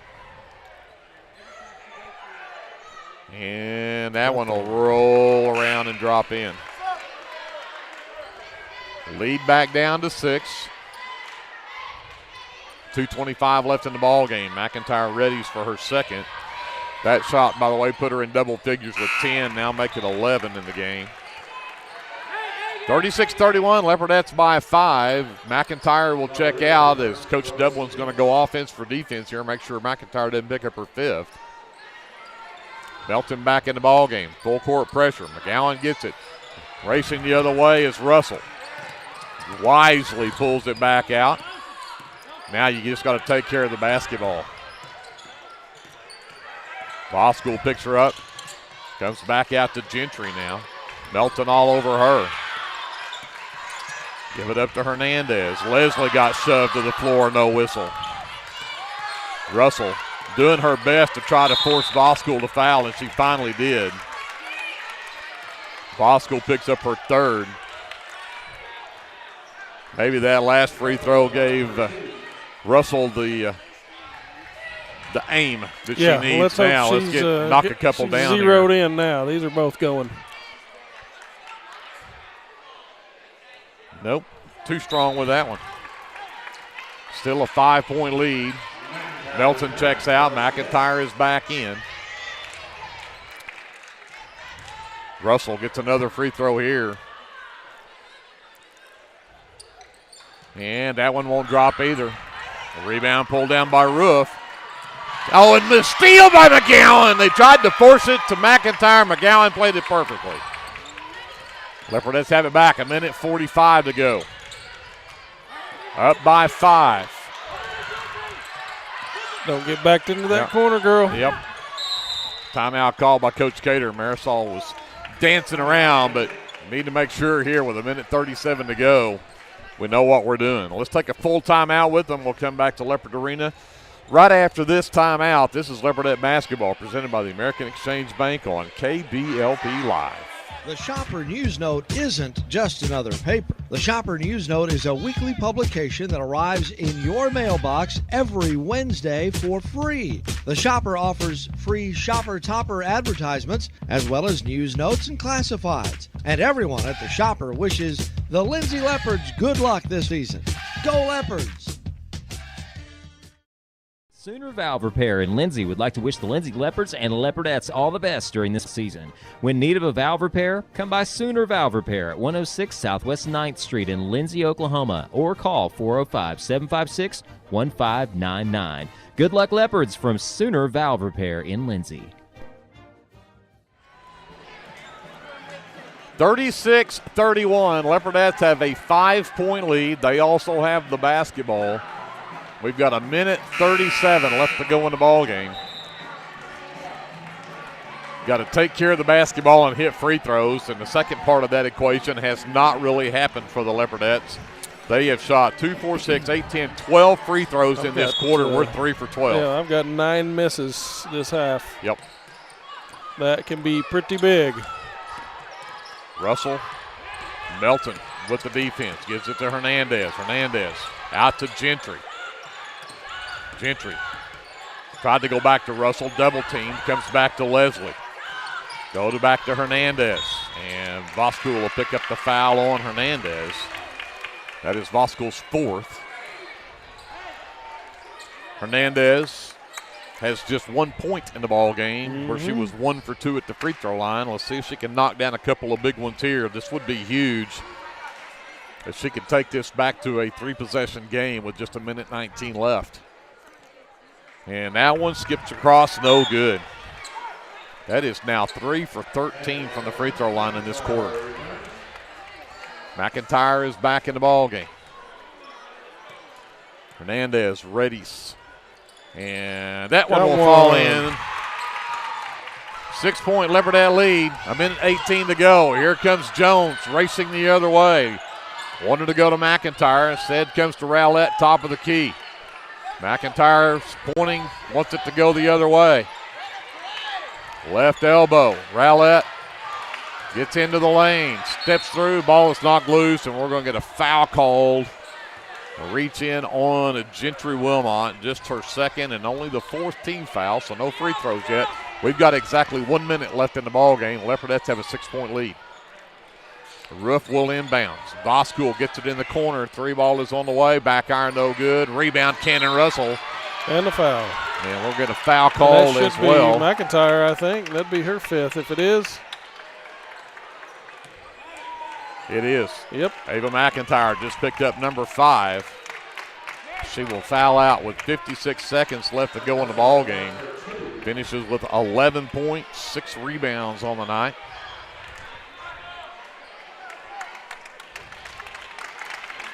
So she will check out. Pomeroy will be back in to replace her. Good effort by that young lady tonight. No kidding. She is for sure a great ball player. Cannon Russell finally figured out what the mark was and knocks it down to make the Leopardettes be back up by 7, 38-31. And got 2 in a row even. How about that? I don't think that's happened all night long. Yeah, Maddie did it back in the first. 39-31 Leopardettes. Timeout OCS. 53 seconds left. We'll keep it here. I'll kind of bring you up to date on some things, as specifically the Alva Hennessy girls game, which is who the Leopardettes would play if they can hang on and win this one here. And Alva is up 48-25 in that ball game, so that's who the Leopardettes will match up with when we head up to Hennessy on Saturday night, which if things hold true for the final 53 seconds, that is what will happen. Some other scores for you that's going on tonight. Washington Lady Warriors, the number 1 team in the state on the girls' side, defeats Silo tonight, 58-28. There was another area team I wanted to mention while I was in there, Millwood and Crossings, the Crossings team that the Leopardettes beat last week. Millwood beat them earlier today, 56-52, so Millwood is still in it. Perry did defeat Blackwell earlier, so that'll play the team that the OCS Lady Saints will play tomorrow night. And then Dixon girls defeated Lexington. The Lady Bulldogs are out of the playoffs now as Dixon won that game in a consolation matchup. And then Davis and Kingston. Davis Lady Wolves lose to Kingston tonight, 43-23. So give you some area girls teams that are playing tonight. But it is Lady Saints basketball, 53 seconds left. They're down by 8.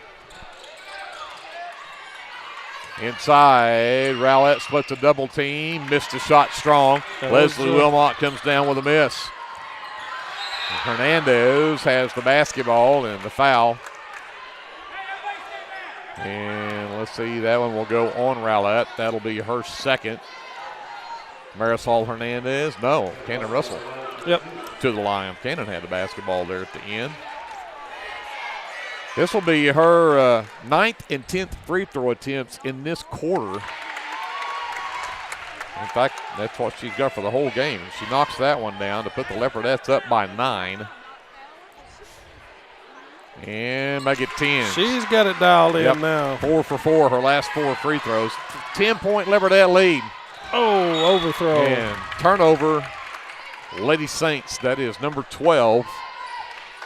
So the Leopardettes, for 39 seconds, need to hang on to a 10-point lead here, and they'll be in the winners bracket finals and will have automatically punched their ticket to the area tournament at Kellyville next week. You got it. Kellyville. I wish we weren't going all the way out to Kellyville, but whatever it takes. Whatever it takes. Wherever we got to go, we'll go, right? McGowan to the free throw line off of the foul from Pomeroy, which was her 3rd. McGowan short with her first attempt.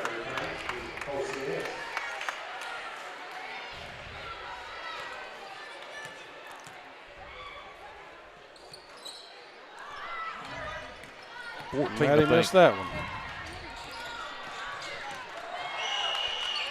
Free throw, a runner in the lane will not go. Gentry Wilmot takes an in. Oh, an intentional. Yeah. So Gentry comes down with a miss and then gets an intentional shove from behind called on Jones. Now the officials are going to talk about this. Yeah, and I don't know that really should be. I would. They know the plan is to foul, and I don't see that as a flagrant thing. They are going to call an intentional. Perhaps a little bit stronger than it should have been, but. So the foul on Jones was her 3rd, and because it's an intentional, Gentry will get a couple of free throws here, and then the Leopardettes will get the basketball back with 29 seconds left.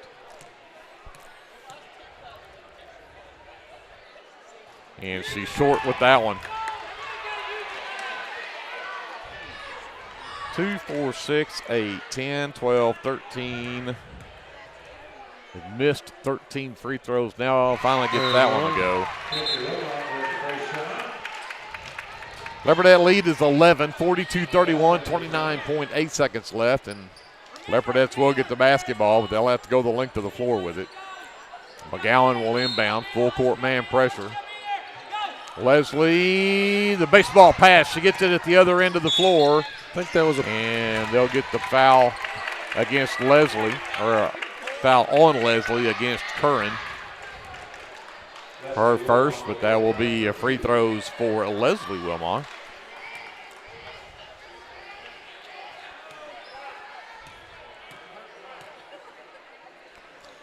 Leslie's first one on the way, and that one won't go.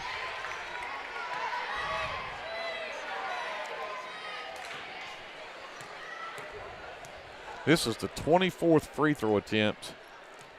Got that one. And knocked that one down.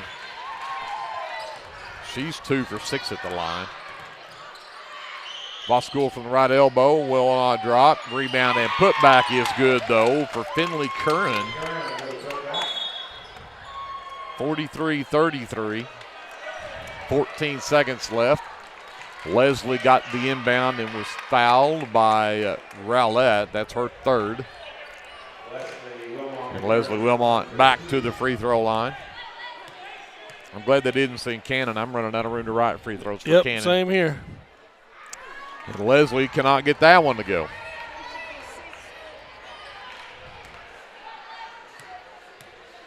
Free throw number 26 in the fourth quarter. And she gets that one to go. We've hit 11 out of 26 free throws. 3 won't drop. Rebound to Gentry. And they're going to foul again. Wow, I'm really surprised they're keeping up the fouling here. I'm not so sure Coach Dublin really wanted that foul right there, but it'll put Gentry back to the free throw line to shoot 2.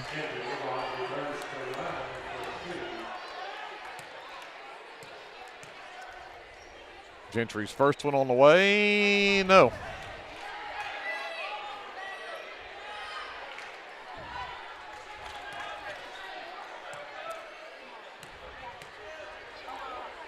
Second one on the way. That one also is no good. 44-33. And there was a whistle. One referee signal, that's it. The other one's going to say they're going to bring it in bounds over here on the side. There we go. 44-33. The Leopardettes pick up win number 19. More importantly, they punched their ticket to the area tournament for sure, but they will be playing Alva Saturday night, 6 p.m. in Hennessy for a regional championship. The Lady Saints will drop to 12-11. They will play tomorrow night at 6 o'clock at Hennessy. They will take on Perry. And now they are one loss away from their season being over. So we'll see how that goes. Let's go back up to JD, take a timeout. We'll wrap this up, and we'll get a boys game set up right after this. This is Leopardette basketball presented by the American Exchange Bank on KBLP Live. American Exchange Bank, right here in Lindsay, is a locally owned and operated community bank that believes in just that, you, a community of fellow Leopards. We love our customers. We feel very grateful for each one. So if you are looking for a safe place to put your money, need help achieving that next dream project, or are simply looking for a different banking experience, give us a call at 405-756-3101. We look forward to serving you each day. Member FDIC and Equal Housing Lender.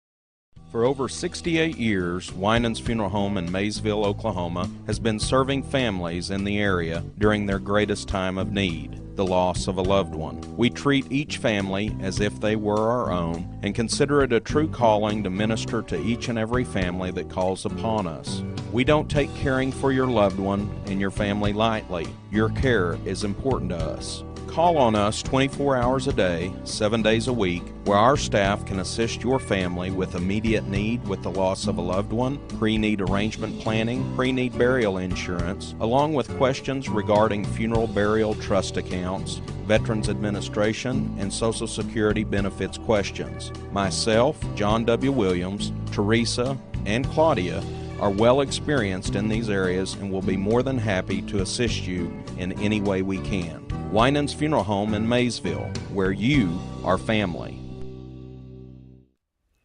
For all your oil-filled electrical needs, call Michael Sharrock with SOS Electrical. SOS is a family-owned business that specializes in oil-filled, industrial, and commercial electrical construction and maintenance.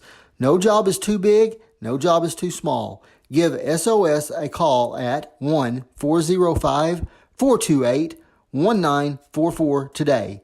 Good luck, Leopards! At South Central Medical and Resource Center, we strive to provide the highest level of medical care to the communities that we serve. It's our goal to foster and inspire a family atmosphere, and that doesn't just start in our waiting room. That's why South Central Medical and Resource Center is a proud sponsor of Lindsay Athletics and Academics. The team at Streamline Services contributes a great deal of their success to hard work, experience, and above all, a positive health and safety protocol. There is every reason they should be your next phone call for any of your oil and gas swabbing needs. Give Austin Smith a call today at 1-405-756-7763 to see how Streamline Services can help with your project while ensuring safety and professionalism without sacrificing quality work being done. Everyone at Streamline Services wishes the best of luck to everyone at Lindsay Public Schools this year. Go Leopards! Are you tired of doing laundry? Give Sunshine Suds a call and let them do it for you. Sunshine Suds will wash and fold your clothes, and they also offer dry cleaning. Sunshine Suds also does quilting and alterations. Load up that laundry basket and head to Sunshine Suds, located at 107 Southwest 2nd Street in Lindsay, Oklahoma, or give them a call at 405-756-2850.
Gives it to Leslie in the right corner. Back up top. Cannon gets a look at three, and it's good!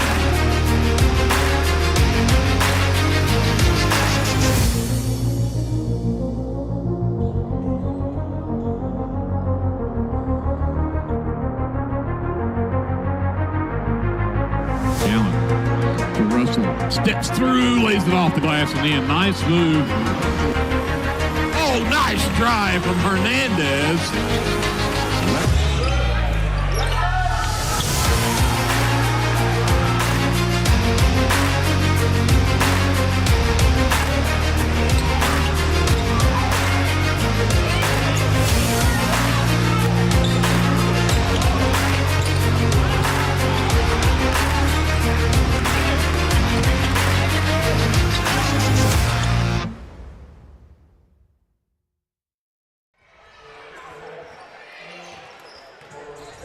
We're back to wrap up a girls' game. The Leopardettes pull off the win 44-33 over the Lady Saints of Oklahoma Christian School, and punched their ticket to the championship game of the regional tournament at Hennessy on Saturday night at 6 o'clock, where they will take on Alva. And they're the Gold Bugs, are they not? The Alva Gold Bugs? Remember, it's something odd like that. I think they are, the Lady Gold Bugs. But anyway, let's look at Glenn. Andrew and I will look at our official and unofficial stats here from the ball game. And for OCS, even though she fouled out with just under a minute to go in the ball game, Ava McIntyre led the way with 11 points, the only player in double figures for the Lady Saints. 9 from Ella Voskuhl. She had 2 threes in the ball game. Then 7 from Blair Rowlett, 4 from Morgan Jones, and 2 from Finley Curran rounds out the scoring for the Lady Saints, who went 9 of 15 from the free throw line, my count. For the Leopardettes, 2 players in double figures. Maddie McGowan finishes the game with 13 in the ball game. 9 of those came in the second half. 12 in the ball game from Leslie Wilmot, and had 7 of those in that fourth quarter where the Leopardettes really needed it. 9 in the game from Cannon Russell. She was just outside the double figures there with 9. 5 points from Jolie McReynolds, 3 points from Gentry Wilmot, and 2 from Marisol Hernandez for the Leopardette scoring. They ended up for the ball game. This coach is not going to like this one. 15 of 34 is what I had them for from the free throw line. Not good free throw shooting at all tonight. And they shot 28 of those 34 free throws in the fourth quarter. So they were only 4 of 6 at halftime, and then shoot 11 of 28 in the fourth quarter. Not good at all. Yep. From a rebound standpoint, the Leopardettes are plus 12 on the glass. 31-19, they out-rebound OCS. And the Leopardettes, 11 turnovers and 12 for OCS. And we'll go talk to Andrew, see what his shooting numbers look like. First of all, that's an incredible amount of free throws in one quarter. Just amazing. And I wish we'd have shot them better, but we didn't, and we did get out of there with a win. The Leopards improved slightly there in the second half, shooting 8 for 21.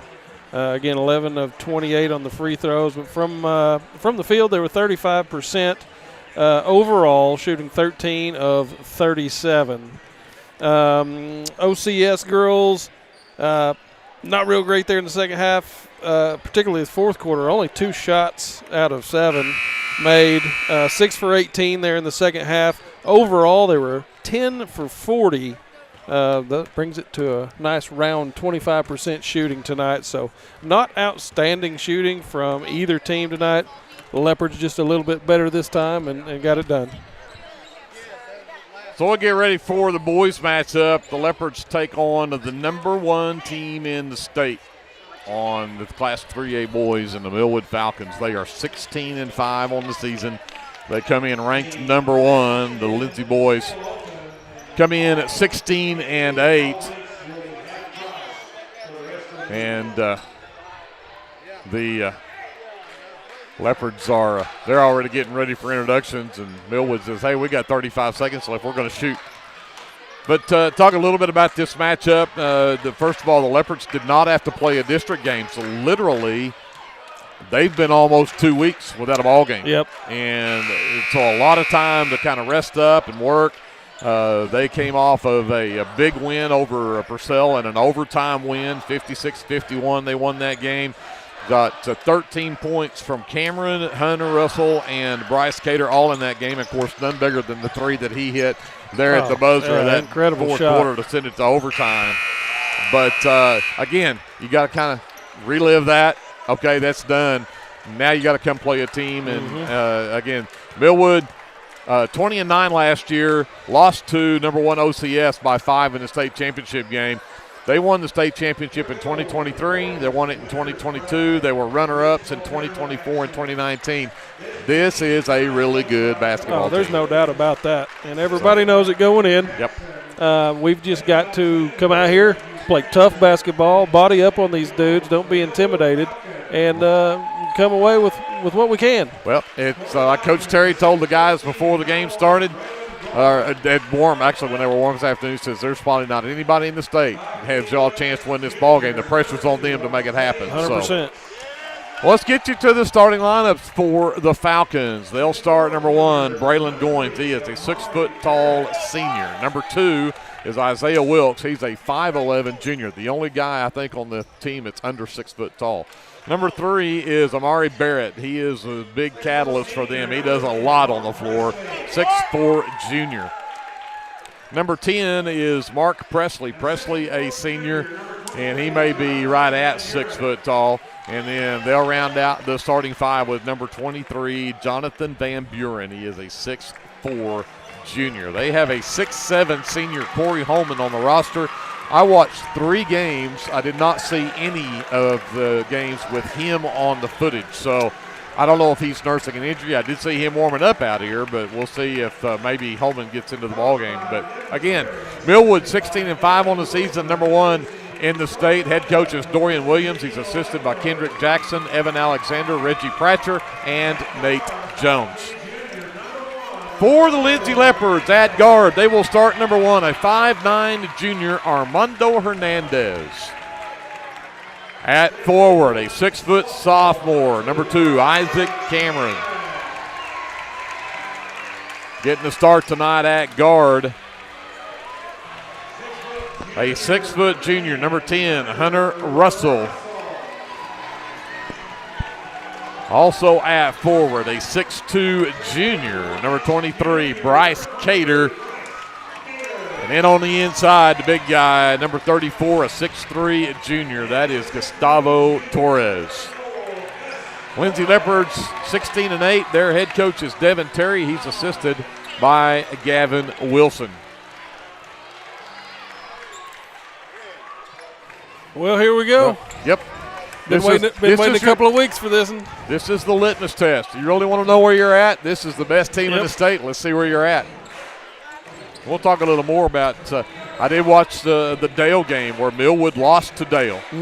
Dale beat them by 7. Dale missed 16 free throws in that game. Oh, wow. They would have beat them by 20. Oh, my goodness. A couple of things I learned in that game. We'll see if the Leopards can do it here. And Van Buren controls the tip into the backcourt, and here comes Goins. The Leopards will set up in a zone. Send it left wing to Van Buren. Work it back around up top. Goins has it between the circles. Back over to Wilkes. Goins back left side. Van Buren. Back over to Wilkes. Now Van Buren on the backside. Lost the handle on the basketball, but it ends up into the hands of Barrett. Barrett fouled on the way to the rack. Free throws coming. Foul called on Torres. That'll be the first foul of the ball game. And that will put Amari Barrett at the line to shoot 2. The 2 things I picked up that Dale did so well against Millwood is Millwood loves to run up and down the floor. They're quick, they're fast, they force a lot of turnovers, and they like to get out in transition, so you can't turn the ball over. And Dale did not do that. The second thing is they attacked them in the lane, forced Millwood to pick up a bunch of fouls. Okay. So Barrett goes 1 for 2 at the line. Leopards trail 1-0, and Cameron will turn the ball over, trying to reverse his dribble there, so they'll give it right back to Millwood as Van Buren will bring it in right here at midcourt, give it in the backcourt to Wilkes. Brings it up, Van Buren on the wing, into the baseline to Presley. They work it back around to Goins on the right wing. Barrett now on the wing. Back to Goins. Cater pushes him all the way out to the half line. Good defense. They force the turnover. Cater stops. 3 ball straight away. No. Cameron tips it, but here comes Wilkes with it the other way. And this is what they love to do, and they love to finish it with a 2-hand slam at every opportunity. Well, let's hope that we can limit that a little bit. Hernandez works to the right wing, gets around the screen from Torres, goes back to Torres on the pick and roll. Go to the hole, buddy. And they're going to call the offensive foul on Torres. Not going to say that anything. Is 2 I don't quick like it, though. fouls on Gus.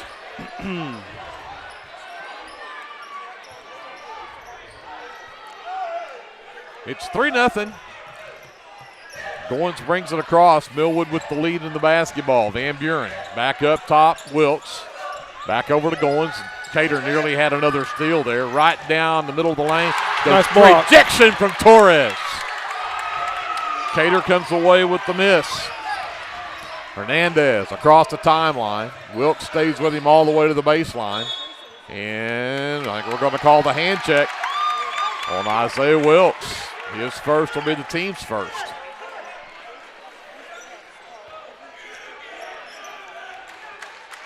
So Hernandez all the way up top to Cater. Turned down to three this time. Lost the ball, but right into the hands of Cameron.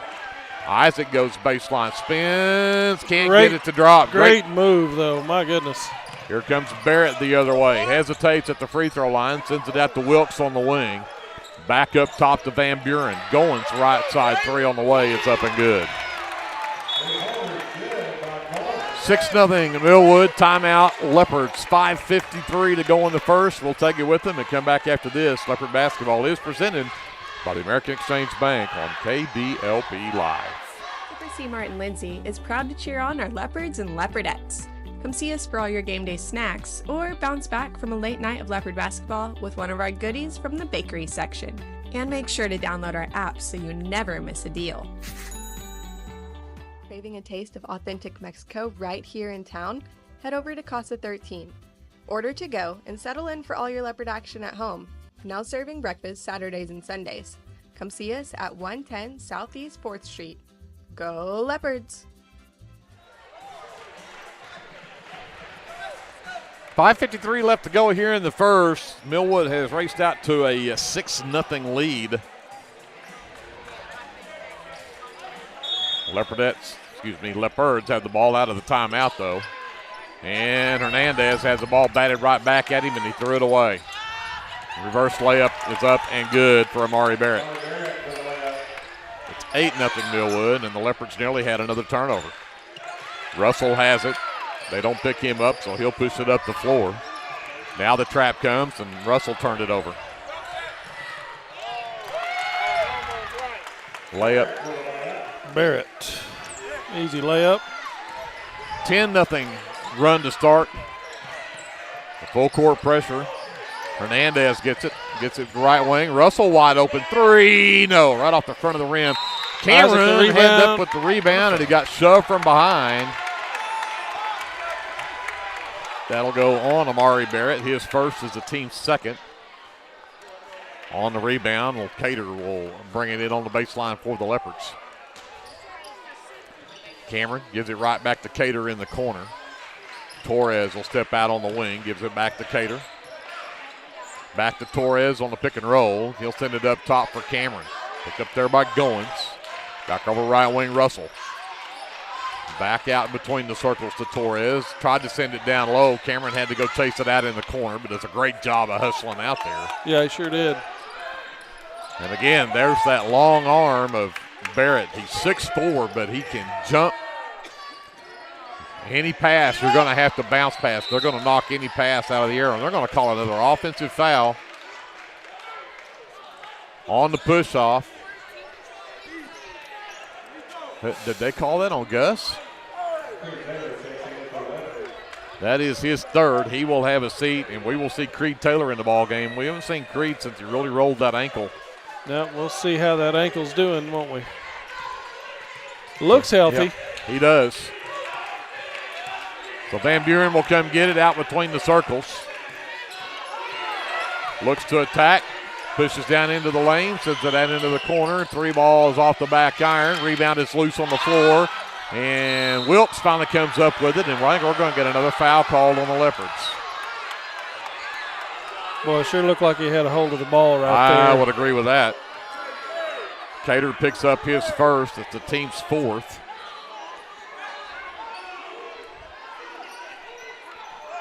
.4:15 left to go. It's 10-0 Millwood. And again, it's off of 4 Leopard turnovers. Lob it in the lane. Barrett turns around with the left hand, missed it. Rebound Hernandez. Hernandez pushes it up. Presley with the defense. Gets around the Cater screen, goes back to Cater baseline. The long pass across the floor. Russell tips it to Taylor. Taylor knocks down the three.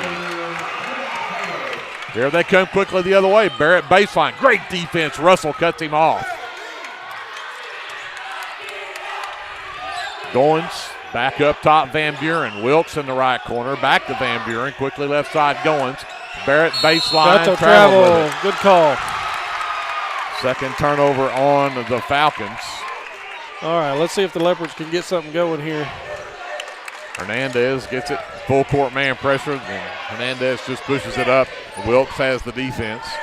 Cameron brings the screen rather. Gotta help. Gotta have help. And out of bounds. The Leopards turn it over with number 5. That'll get Crew Flood, number 5, the 6-foot freshman, into the ball game. Hernandez checks out.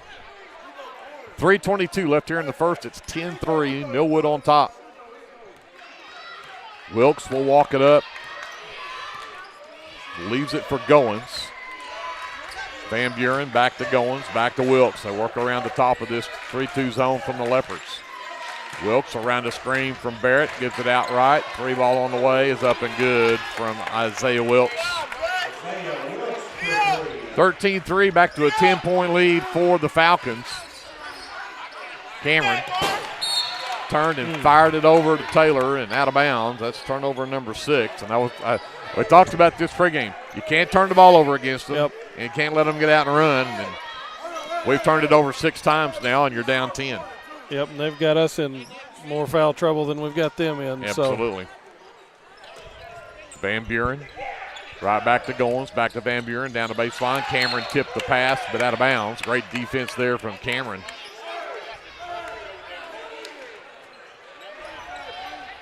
So Wilkes will bring it in on the baseline for the Falcons. 2:38 left to go here in the first. Looking for the lob inside. They tip it right back to Wilkes. Wilkes won't get the shot, but he'll get the foul. Again, very smart play there. Yeah, He used the jumping ability of Barrett, but knowing they've got him double teamed, he tipped it right back to Wilkes, who would have had an easy one, but the foul on Cater is his second. That's 5 team fouls on the Leopards in the quarter. Wilkes knocks down the free throw. Gives him 6 in the ball game and makes it a 11-point lead, 14-3.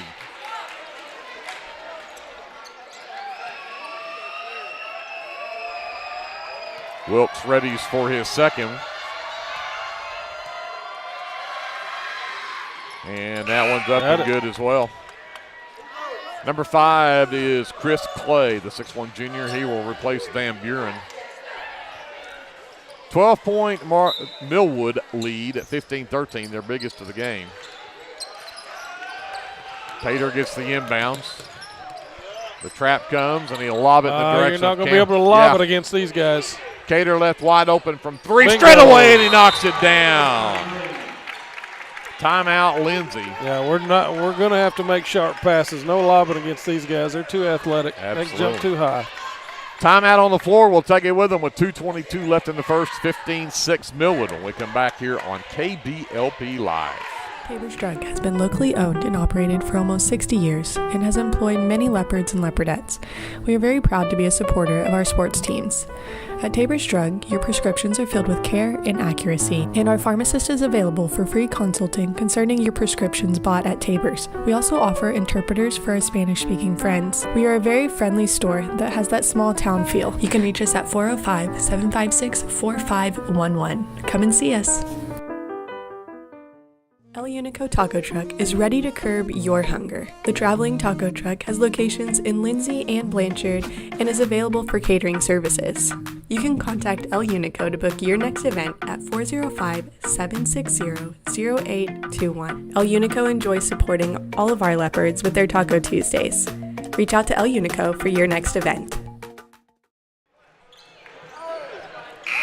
2:22 left to go in the first quarter. It's 15-6. Millwood on top, and they have the basketball. Goins back to Wilkes between the circles. Leopards stay in that 3-2 zone. Baseline, Presley. They work it back up top. Wilkes straight away 3. Rattles in, rattles out. Barrett's right there for the rebound and the putback, though.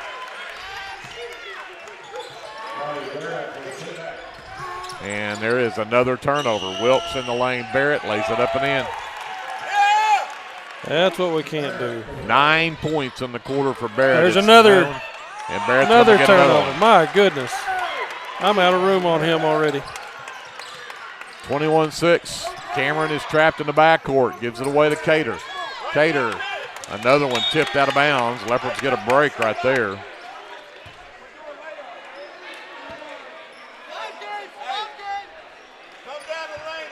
(21-6). Leopards are down by 15. Cameron gets it into Flood. Cater, top of the key, step back three, partially blocked. And they're not going to say it was partially blocked. They're just going to say it was out of bounds. That'll go with turnover number 8.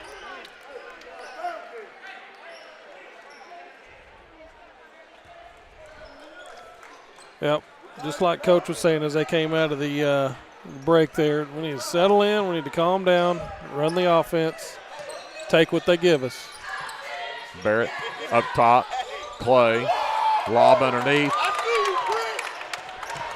Missed the dunk.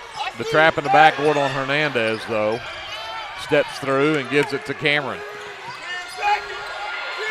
Cameron, and they're going to get a 10-second call. I'm not sure how much of that was a 10-second call and how much of that was the fans behind us yelling 10 seconds.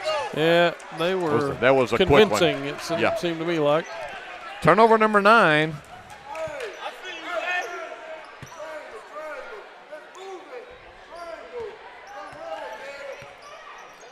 Goins gives it up to Clay. Right wing Wilkes. Back up to Clay. Back over to Wilkes. Back to Clay. Quickly left side Goins. Up top. Clay for three. Off the side of the rim. No good. Cater pulls down the miss. Gives it up to Hernandez. Back to Cater. And a travel.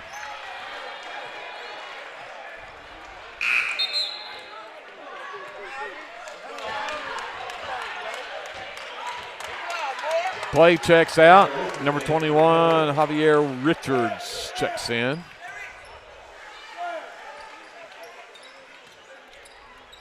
Again, they lob it in. Same play. Leopards do a greater job of covering it this time. The three-pointer will not drop from Clay, though, and then a Barrett with the offensive rebound and the putback.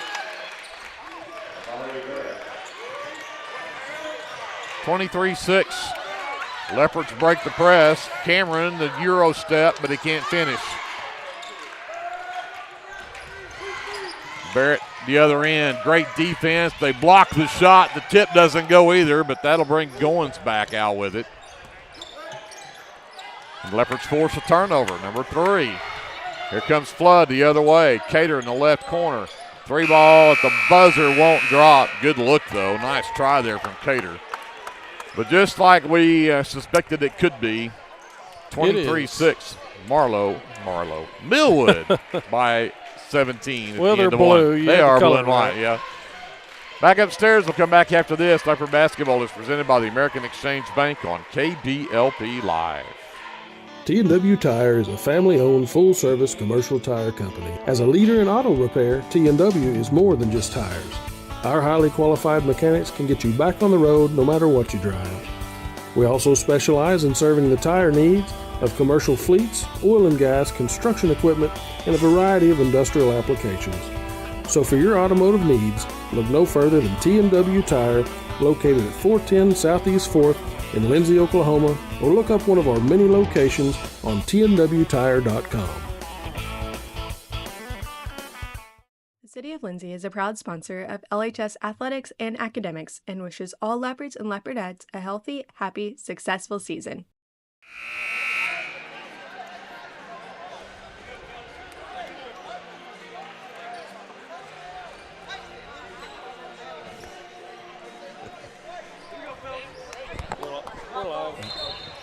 We're back on. 23-6. I was distracted. The official was talking about the scorers table being wonky. It's not lined up all the way down through here. Well, that would really. I was distracted. That would bother me too if I was him. Leopards with the ball to start the second. They trail by 17. Right side, Flood gets to the elbow.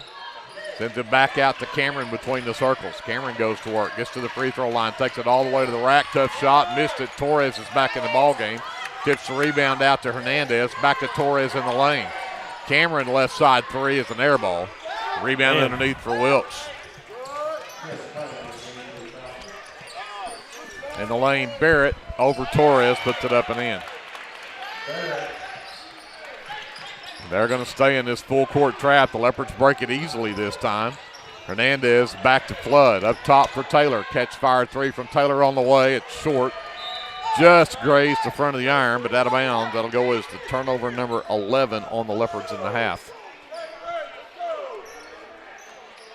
Richards will inbounds to Wilkes in the backcourt. He'll push it up. The Leopards in that 2-3 zone. Left wing Goins. He'll pull it back up top. Wilkes, left side. Barrett steps out to the short corner left side. They'll trap him there. Send it back up top to Goins. Quickly to Wilkes left wing. Good recovery there from Flood. And a strip and a foul. Hernandez, I'm going to say. Actually get Armando's first team foul in the quarter.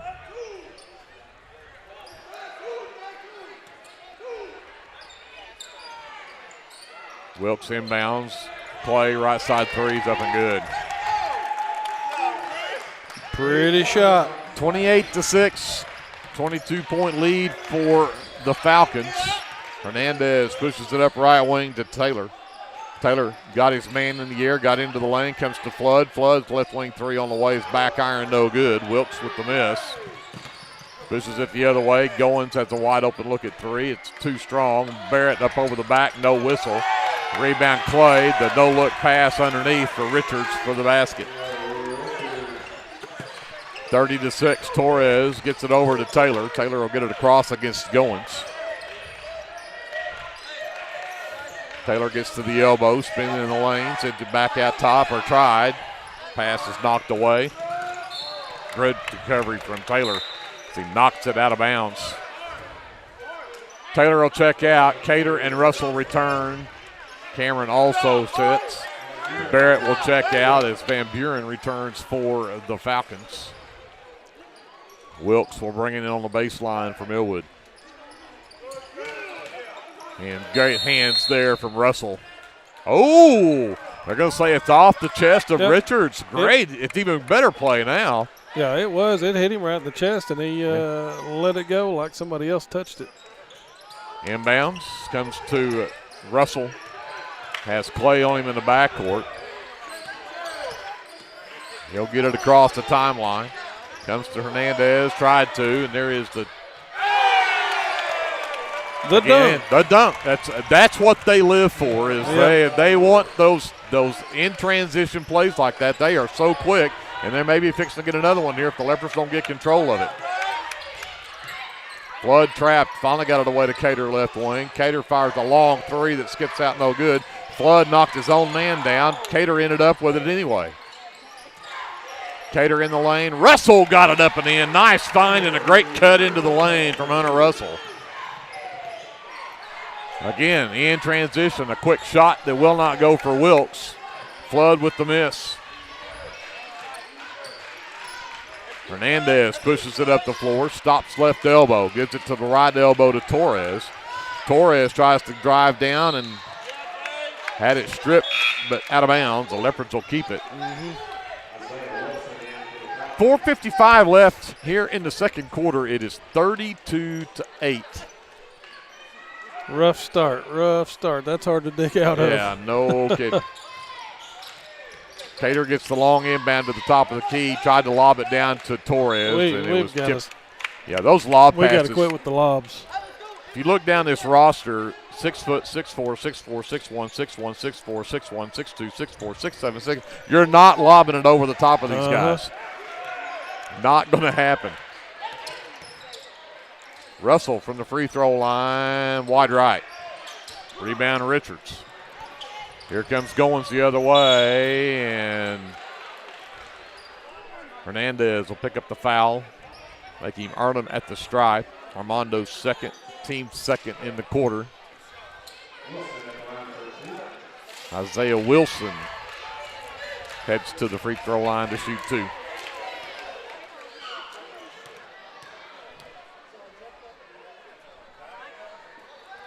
That one rattles in. Millwood is now, 4 of 5 from the line. 6th free throw attempt coming. The Leopards have not attempted a free throw yet.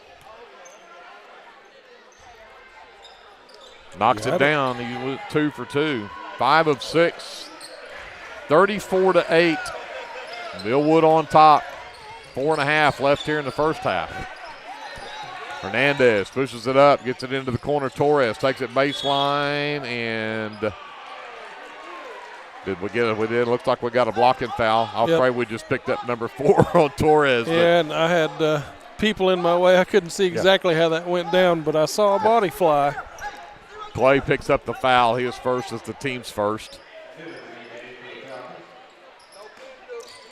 Cater to inbound. Lobs it to the wing to Torres. Comes right back to Cater in the corner. Goes back to Torres in the lane. And that lob pass is stolen away. And here comes the transition game. 3 right corners up and good for Wilson. Fourth three of the half for Millwood. 37-8. Millwood on top halfway through the second quarter.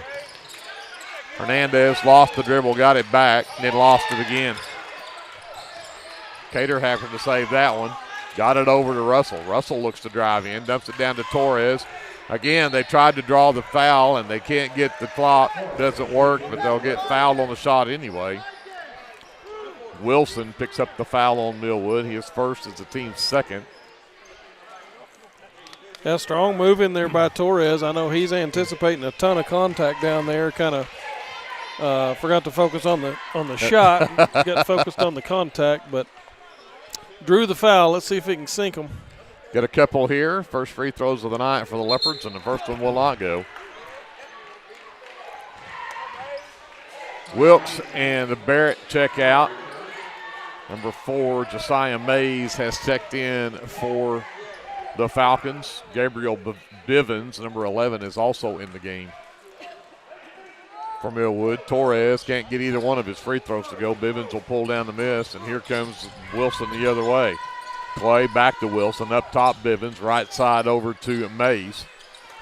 Quickly back the other way, left wing 3 is up and good for Chris Clay.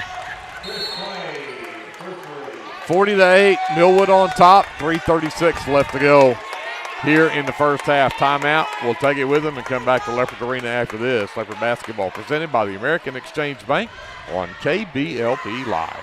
Small business needing a little creative pick-me-up? Do you need to refresh your business cards or looking for a new logo? Is your business Facebook page still using photos from 2019?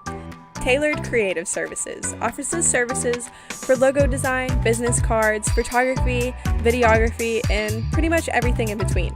Find me on Facebook at Tailored Creative Services, and let's talk about your next project.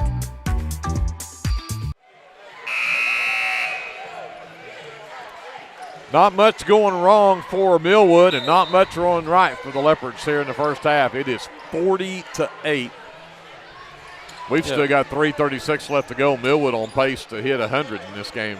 That's a fact, and you said it during the break. It's not like they're just pounding us with the starters. We've the Millwood coaches run in, 8 guys, and they're all hitting buckets. Well, still full court pressure from Millwood, though, and they force another turnover, which is number 15 on the Leopards. So Millwood has the ball back. Wilson has it top of the key. Richards back up top. They work it back over to Clay. Another 3. This one won't drop. Richards skies in for the rebound, and that putback will go. 42-8, Millwood. Again, the full court pressure in the backcourt. Hernandez will go to work on Clay to get it across the timeline. Should have been a foul there. It didn't get called. And then Hernandez loses the ball on the other end. Here comes Richards the other way. Right down the middle of the lane. Can't get it to go, and we're going to get an offensive foul called on number 11, Bivens. His first, third team foul. And again, full court pressure from the Falcons. Nearly another steal. Richards jumps in front of Hernandez. Number 32 is Dutton Taylor, the 6-foot junior. He will check in and replace Hernandez.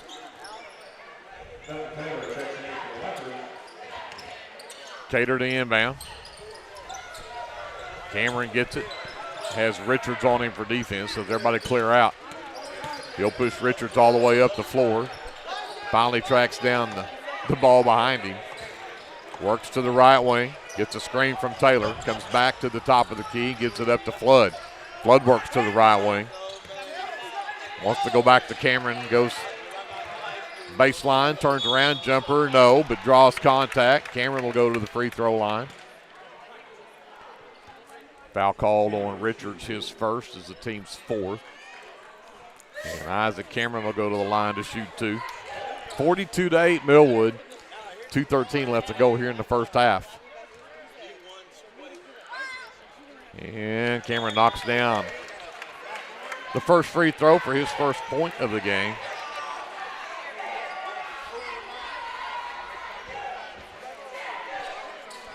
And there is the 6'7" senior.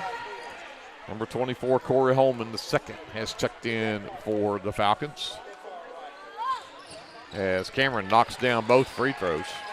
42-10. Quickly the other way. Bivens gives it to Wilson. Mays over the right side. Richards. Short corner, back to Richards. Richards three from the right wing. Bounces right off, straight up off the back of the rim. And Hunter Russell will pull down the miss. Here comes Cater the other way. Left wing. Goes back inside. Cameron, great idea. Bad pass. And Richards the other way has his pass or shot blocked right into the hands, though, of Isaiah Wilson. And he's fouled. Hunter Russell picks up his first, team's third. They're going to put Isaiah Wilson back at the free throw line.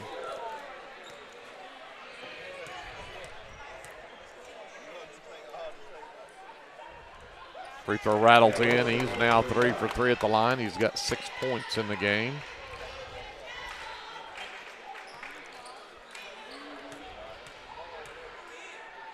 Wilson's second one on the way, and that one also good.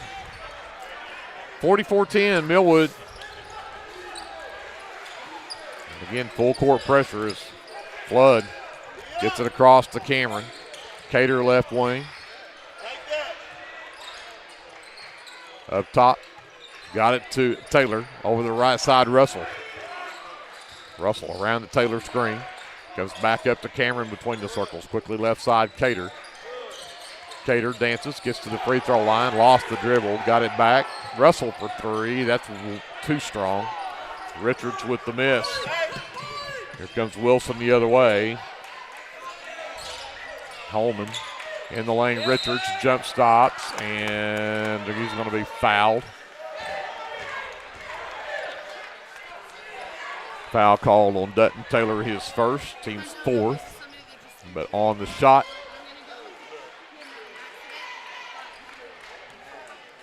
Richards goes to the free throw line. He'll shoot a couple. That one doesn't go.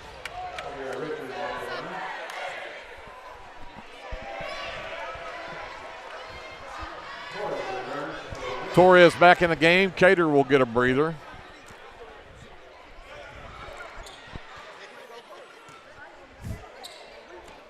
Free throw on the way. That's good.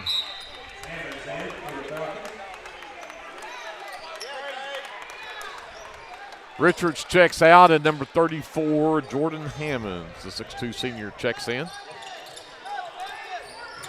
Flood gives it to Russell. Russell goes to work on Bivens, gets across the timeline, works to the right wing, goes all the way to the baseline, hesitates, takes it down.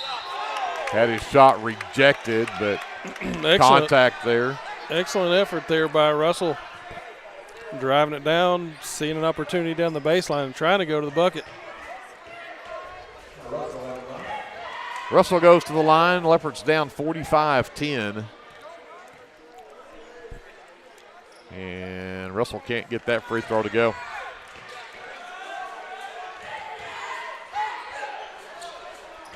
.54 seconds left here in the first half. Russell's second one doesn't drop either, and Holman comes down with the miss. Bivens for three, left corner, too strong. Backside rebound for Taylor. Coleman knocks it out of bounds, and it'll be Leopard basketball with 44 seconds left.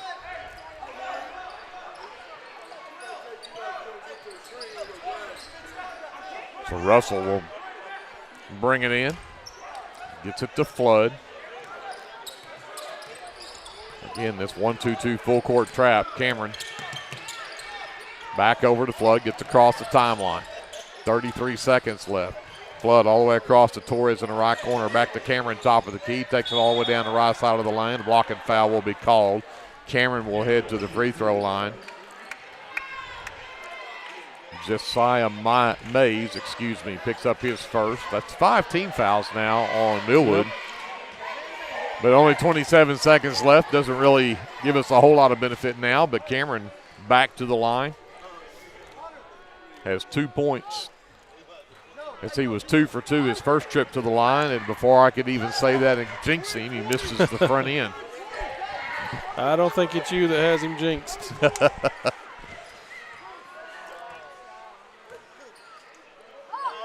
Cameron knocks the second one down. He's now 3 for 4 at the line for his 3 points. And he will check out as Hernandez returns for the Leopards. 27 seconds left, 45-11. Millwood has the ball. Wilson walks it across. Gets it to Holman, short corner, tries to back Torres down, and Torres gets in and gets a tie ball. It'll stay with the Falcons. So Bivens will bring it on the baseline. Wilson on the wing. Tried to go back down to Holman. And it's a bad pass out of bounds for the 4th turnover on Millwood. Russell, the inbounds to Hernandez. Trap comes, gets it back over to Flood. Flood back to Hernandez. He gets across the timeline, gets stripped from behind. My goodness. We can't even run away from him. Oh! Half-court shot did everything but go down. It fell back out. That would have just been insult to injury anyway. No kidding. 45-11 Millwood at halftime. Send it back up to JD. We will add up not very many numbers for the Leopards, but a whole bunch for Millwood. We'll come back after this. This is Leopard basketball presented by the American Exchange Bank on KBLP Live. American Exchange Bank, right here in Lindsay, is a locally owned and operated community bank that believes in just that, you, a community of fellow Leopards. We love our customers. We feel very grateful for each one. So if you are looking for a safe place to put your money, need help achieving that next dream project, or are simply looking for a different banking experience, give us a call at 405-756-3101. We look forward to serving you each day. Member FDIC and Equal Housing Lender. Are you caring for an aging parent or other loved one at home? It's important to know you're not alone. Hi, this is Connie Upton with Abiding Home Health. The people we serve have a variety of needs, of acute illnesses to individuals who require health care assistance to live independently at home. Our goal is to make a difference in the short and long-term care of each patient. For more information, visit us online at abidinghomehealth.com. Abiding Home Health, creating personal, positive changes and transformations. BC Factoring and Finance is a local, family-owned finance company. We assist small businesses with flexible and creative financing solutions to meet their cash flow needs. Call us to discuss ways we can help free up your time to focus on building your business. Visit us online at bcfactoring.com or give us a call at 405-259-2104.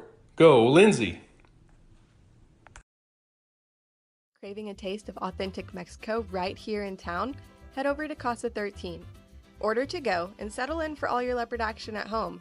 Now serving breakfast Saturdays and Sundays. Come see us at 110 Southeast 4th Street. Go Leopards!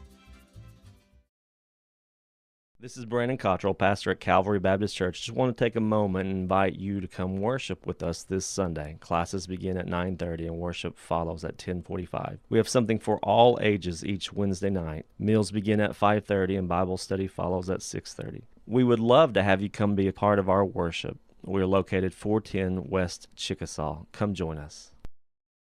Clements Insurance provides insurance coverage to best suit your needs.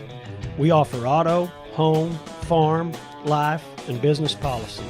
Come by 109 West Chickasaw or call 405-756-2253. Clements Insurance is carrying on the tradition to satisfy you.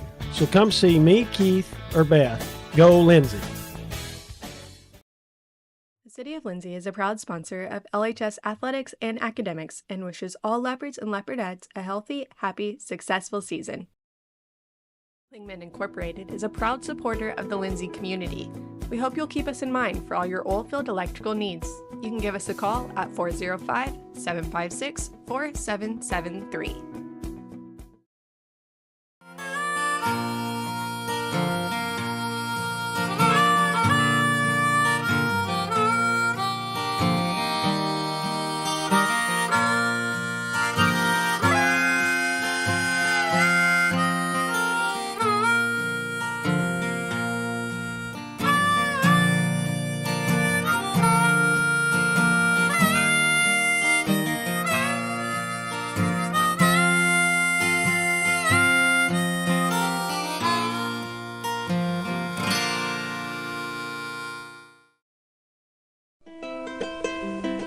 Hey friends, Danny Daniels here. I wanted to take a moment and let you know about a very helpful service that I provide for you and your family in our community.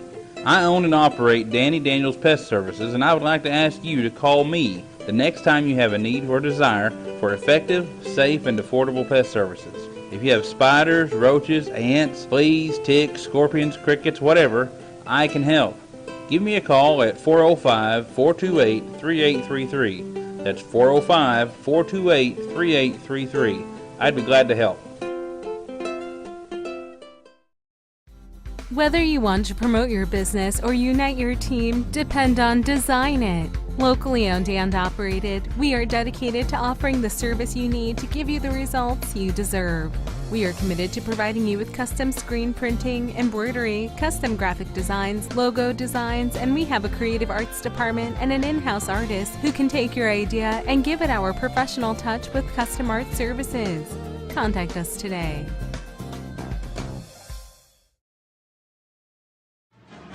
Hey Leopard fans, this is Nick Johnson from First Baptist Church Lindsay.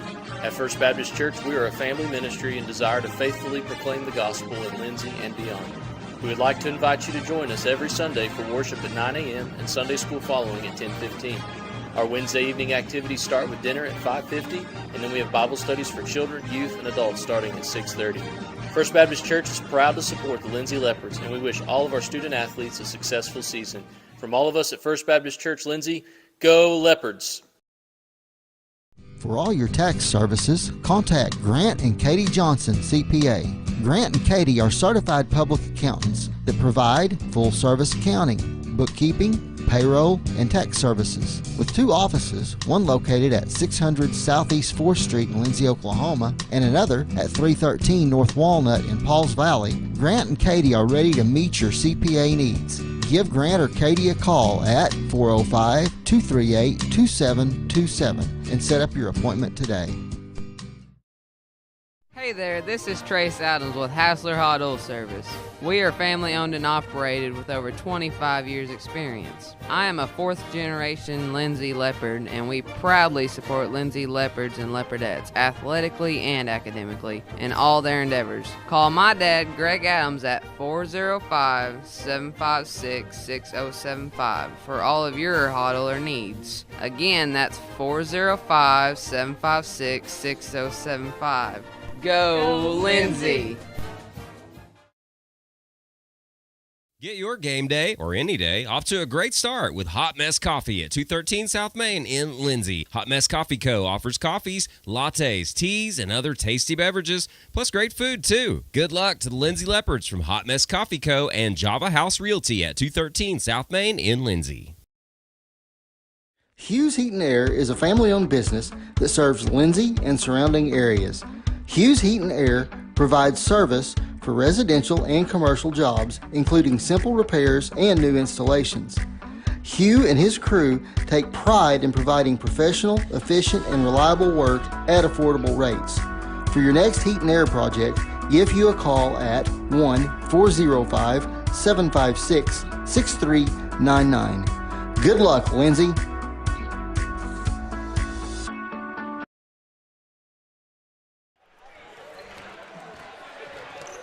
We are back here at halftime, and I had to go correct some of my numbers, so I'm running this late here, Andrew, but we'll get through this as quick as we can. I'll allow it. 45-11, Millwood with the lead here at halftime. They've already got a player in double figures. Amari Barrett's got 15 in the first half, 7 from Isaiah Wilson, 6 from Chris Clay, 5 from Javier Richards, also 7 from Isaiah Wilkes, and 3 from Braylon Goins, and Millwood is 8 of 10 from the free throw line.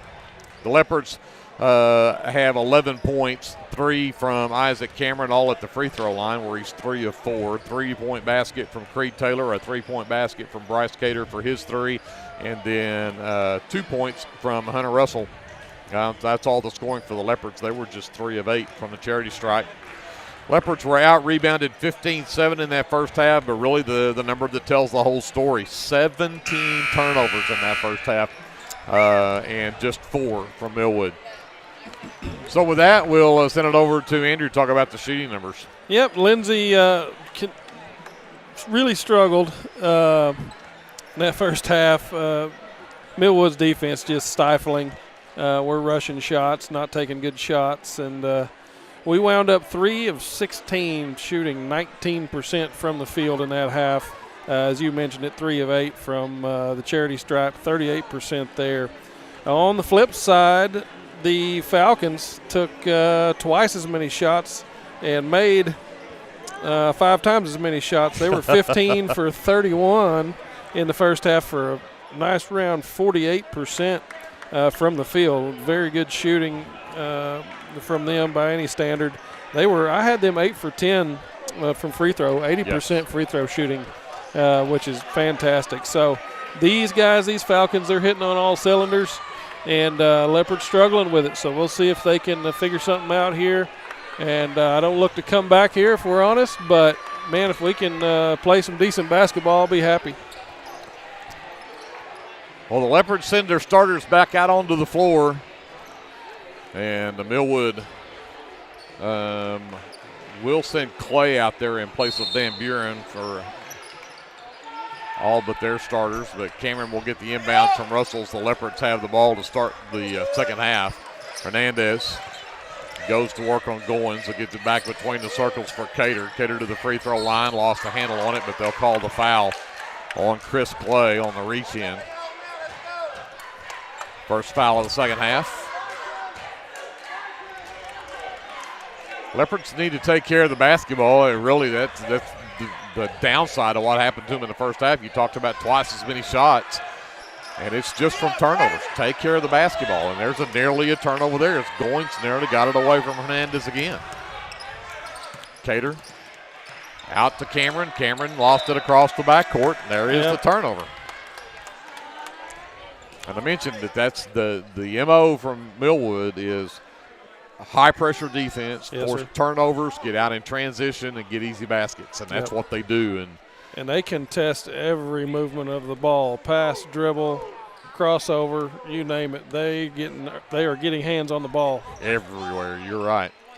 Goins to the high post. Hey, Barrett. there we go. He got stripped. Speaking of which. Hunter Russell nearly came away with it, and then Wilson, that was Chris Clay with the 3 that won't drop. And a tie ball on the rebound with the possession arrow pointed the direction of Millwood. Wilkes, the lob in the lane for Barrett. Missed it, missed the putback, missed the second putback, and a reverse won't drop either. That is 4 putback attempts that did not go. Is that 4 for Barrett? There was 3 for Barrett and 1 from Presley. If it's just tipped, supposedly it does not count as a shot. So 2 shots there. 1 by Barrett, 1 by Presley. That's what I'm putting down. Russell gets a look at 3 from the left wing. Back iron, no good, and it'll careen out of bounds. It'll go back over to Millwood.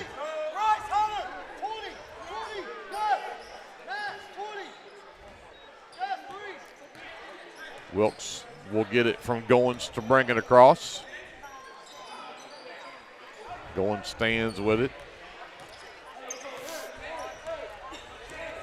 Now Leopards have gone to a man defense here. And they're going X. Come back up top.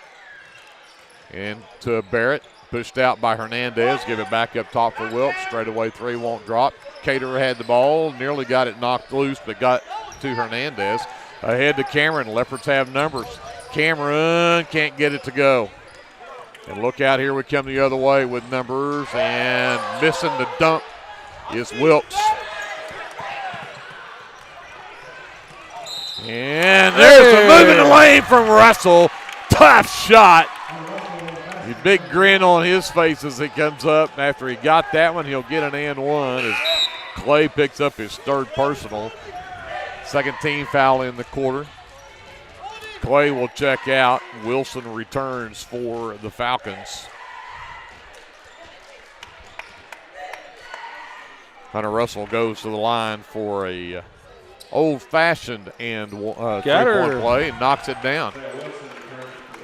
45-14. Leopards are on a 3-0 run here. Hey, I got to find something positive to say here. You're down 45-14. Find some good things to say here. You bet. Russell, the defense on Wilson, gets it back to Wilkes between the corner. Barrett calling for it at the free throw line. Turns, goes right. Lost it, double dribbled it. Never got a whistle there either. Goins into the lane. The floater off the front of the rim, no good. Barrett over the back of Hernandez. Couldn't get his foot back to go. The rebound pulled down by Torres. Cater gets it right wing. Three is up and good. There's some good stuff to talk about. 45-17, 6-0 run from the Leopards, and then we'll get an and one at the other end. I believe Hernandez will get whistled for the foul. Wilkes will be headed to the free throw line. Third personal on Armando. Just the first team foul, but that one on the shot. Makes it 47-17 Millwood, and now Wilkes with a chance at the old-fashioned three-point play. Knocks it down. These guys are good free throw shooters. Absolutely. 48-17. Under 5 to go here in the third, and we're going to get an offensive foul called on Hernandez. I just don't see it. I don't been either. A couple of those, and the lady official has called that multiple times tonight, and I don't see it. If I saw a full arm extension, I get it, but I just really didn't. If all you're doing is protecting a basketball, I don't get it. Top of the key, Presley drives down, lost it going up though. Leopards get it off the turnover. Barrett goes to work on Russell. He gets past him all the way into the lane. Again, all kinds of contact right there. Hernandez and Russell on the floor trying to come up with it. And did they call a jump ball or did they just say, No, they called a foul on Russell. Mm-hmm. Unreal. Tough break. I told Melissa Jones a while ago, Glenn comes up with it. With those calls, you just go, tough break. It's a tough break. Yep. Up top, Presley gives it back to Wilson. He works to the right wing, and again, great defense there from Hunter Russell. I think he just convinced a referee that somebody besides him threw the ball out of bounds. I would agree with that.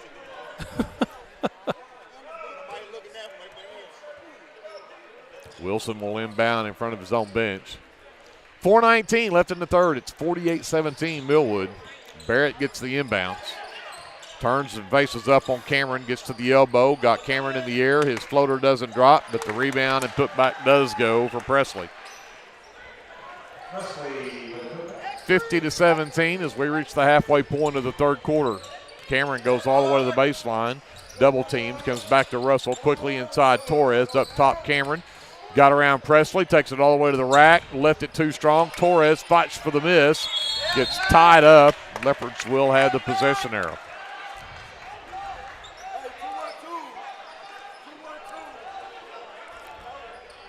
Cater on the baseline, the inbounds. Cameron gets it up top. Hernandez goes back out to Torres on the wing right side. Hernandez will come get it back and they'll reset. Hernandez drives down, sends it all the way to Cater in the left corner. Sidesteps, sends it to Russell left wing. Back up top, Hernandez got around his man. Now needs some help, turns around, fires a three that's off the side of the rim, no good.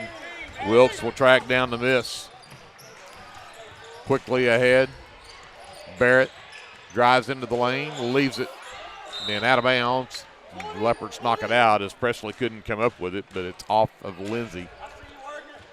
3:15 left here in the third. Wilkes to inbound on the baseline for the Falcons. Again, they've been lobbing in for Barrett. This time they don't, but they'll come right back to Wilkes, who can't finish the bunny, and it's loose on the floor. Hernandez comes away with it, and we'll get a foul on Goins while he is on the floor.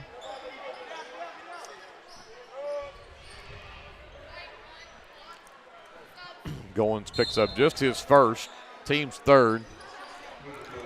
A full change out for the Falcons. Richards, Holman, Bivens.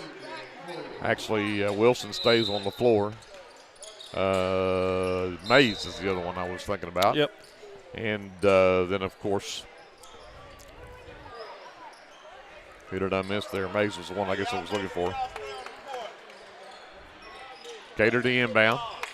Got it to Russell, to Torres, across to Cameron. He gets across the timeline. Works to the top of the key, works to the right elbow, spin move on Bivens. Missed the first time, but got his own miss and put it back in. Isaac's been putting in some really good effort, good moves. Just hadn't been falling too much for him. 50-19. Holman at 6'7", forces his way in the lane, can't get it to drop. Torres fights for the miss and comes down with a rebound.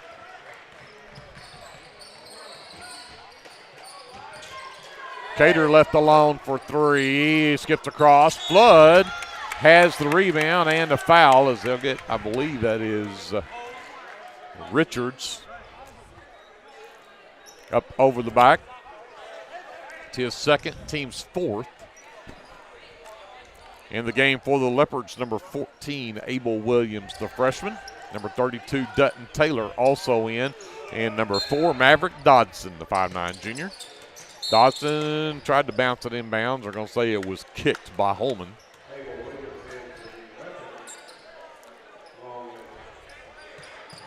Dodson will throw it away.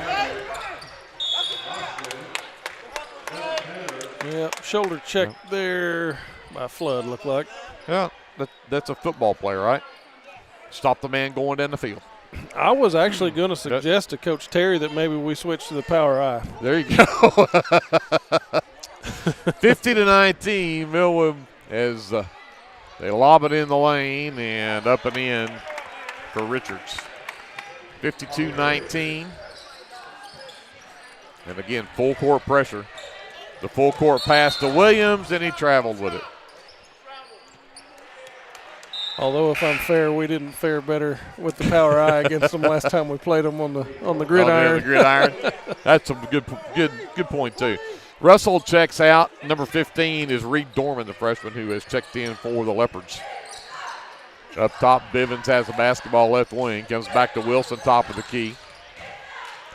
Screen from Richards. Wilson gets to the elbow. Tried to go underneath. It's knocked loose, but a foul going to be called on the Leopards. With 1:57 left in the third, that'll be team foul number 5. Dutton Taylor picks up his second. Actually, it's just team foul number 4. No, it is number 5. Yeah, I only had 4 written down too.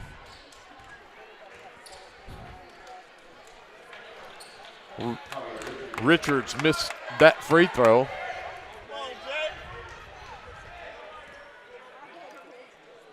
Richards' second one. That one will rattle in for him. He's got 8 in the ball game. 53-19. Leopards nearly have another turnover there. Dodson threw it, got it right back. Oh, if that would have gone. Yeah, that would have been huge. And Richards ends up on the floor out of bounds. It'll be Leopard basketball off the turnover. Dodson will inbound on the baseline. Williams back out top to Flood.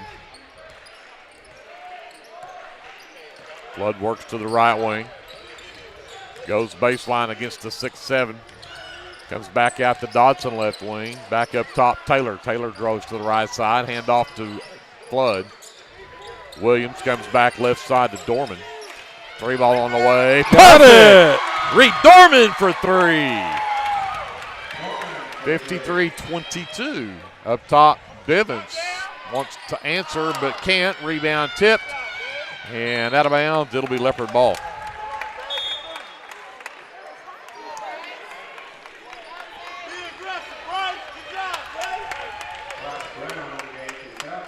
Wilson checks out. Number 12 is Bryce Brown. Checks in for the first time for the Falcons. And again, they'll stay full court pressure. And Flood somehow nearly came up with that ball. And now we're going to get a reach-in foul called on Corey Holman, who can't believe it. His first will be the 15th foul on the Falcons. So for 56 seconds, both teams are now in the bonus. Flood heads to the free throw line for the first time tonight to shoot a couple. And that one is short.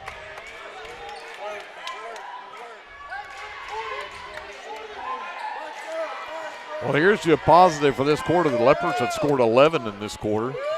And if Flood can knock this one down, which he does, they've now scored 12 in this quarter. That's more than they scored the whole first half. That's right.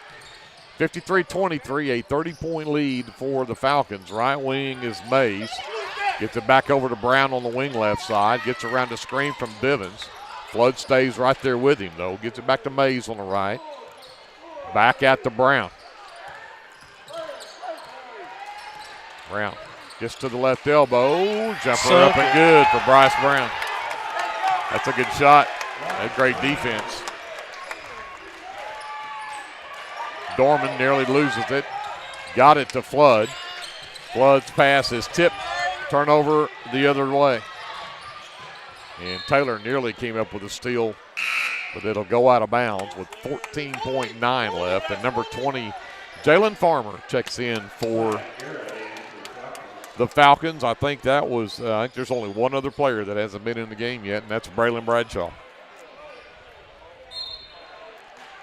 Lob it in the lane to Richards, sends it all the way back out to Brown in the corner right side. The 3 is short.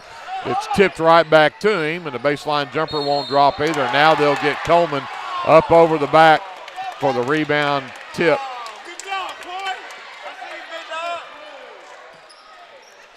His second foul will be free throws at the other end for the Leopards with 5.9 seconds left here in the third. Dutton Taylor, the recipient of the foul, so he will head to the line.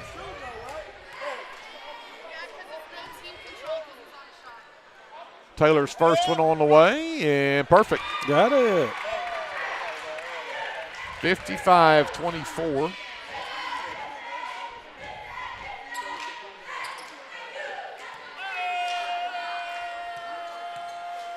Taylor readies for his second one, and that one is also good. 55-25, back to a 30-point Millwood lead. Brown drives the baseline. The shot at the buzzer doesn't go. So the Leopards win that quarter 14-10. Have pulled back within 30. They trailed by 34 at halftime. We'll send it back up to JD, a timeout. We're back with the fourth quarter right after this. This is Leopard basketball presented by the American Exchange Bank on KBLP Live. Legacy Roofing is a family-owned and operated business that serves Lindsay, Oklahoma and surrounding areas. We specialize in getting your home back to its best, whether it be annual wear and tear or storm damage. We don't just fix roofs, we take care of your home. Legacy Roofing, family-owned, community-focused, and always here for you. Call us today for a free estimate at 405-756-8855 and let us protect your home with the care it deserves. Capturing all your special moments is such a blessing to me, from running down the ball field to walking down the aisle. Call or text Photography Blessings by Lacey for all your photography needs. 405-428-0305. Go Leopards and Leopardettes.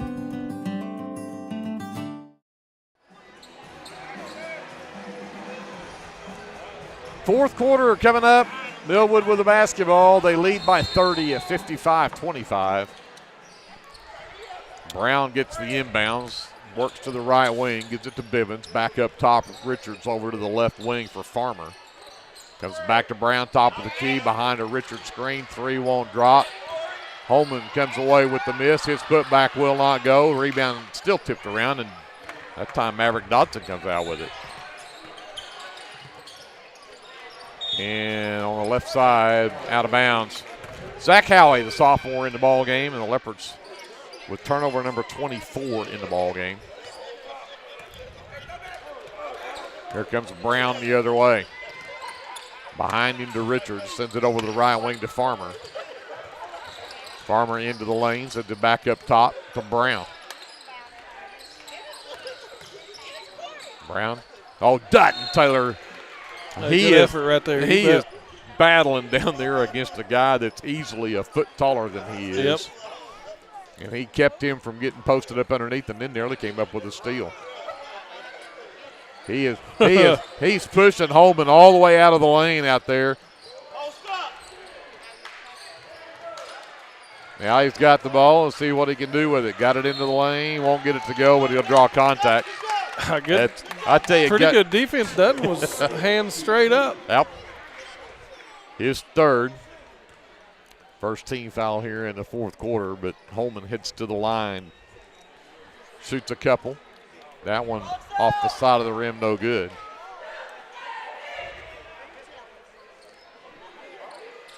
Holman actually scoreless thus far. He is.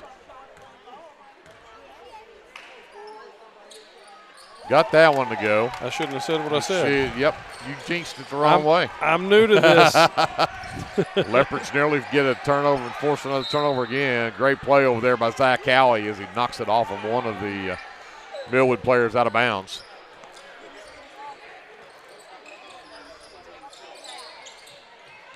Lob it in to Dodson.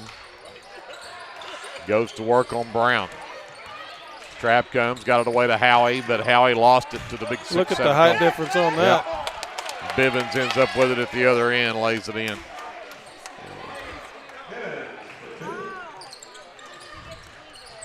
And going the other way, pass knocked out of bounds, but stays with the Leopards with 6:43 left in the ball game. Dodson on the baseline to bring it in. Looking at Taylor and ends up lobbing it out to Dorman instead. Dorman around to Taylor screen, comes right back to Taylor right wing. Three ball from Dutton on the way, a little too strong. Rebound pulled down by Farmer. He will push the other way. Got into the lane, and Dorman stood his ground. Excuse me, that's Abel Williams. That was Williams with the steal. And Williams is going to go coast to coast, got his man in the air. You could watch Richards all the way down there. He was just waiting for his man to go up so he could reject that shot, and he ends up drawing foul number 3. Abel Williams will head to the free throw line. I like the fight in these boys here. Absolutely. And Williams cannot get that free throw to go. 58-25, Millwood by 33. Williams with a second free throw attempt coming up for the Leopards. That one will not drop either. Richards with his 5th board. Brown sends it up the floor. Richards back to Bivens left wing. Again looking at Coleman underneath. Turns around. That one was almost down, rattled out, but the rebound tipped back out to Farmer. Farmer knocks down to 3. Call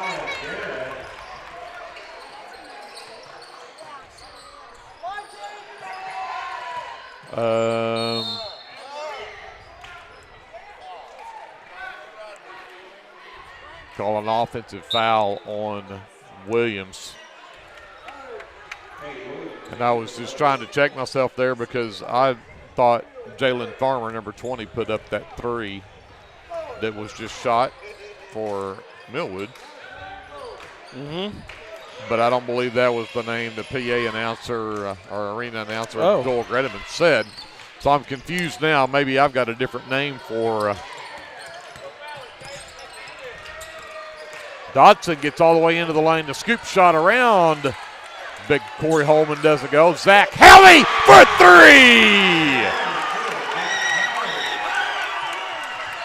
Nobody. Oh, wow. You talking about an offensive foul. That should be a massive offensive foul.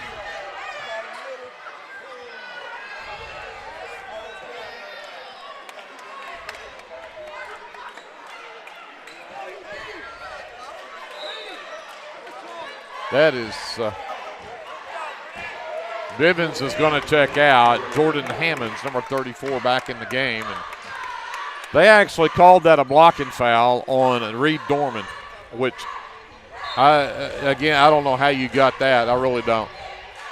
Lob it in the lane for the big 6'7" guy, and his shot doesn't go, and the rebound knocked out of bounds. Last touch by number 33, Cade Williams, is in the ballgame for the Leopards, by the way. I think I missed getting Cade introduced there.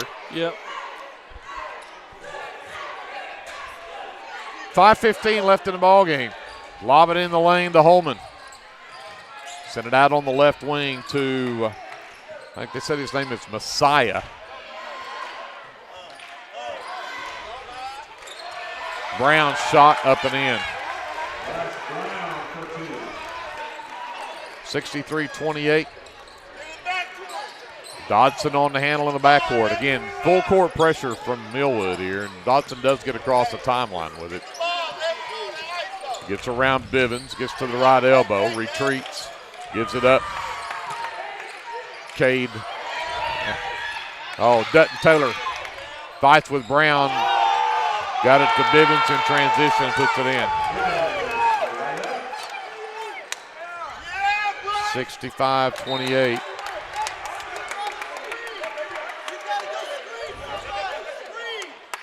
.425 left. 37-point Millwood lead. Howie gets the inbounds. Goes to work on Brown.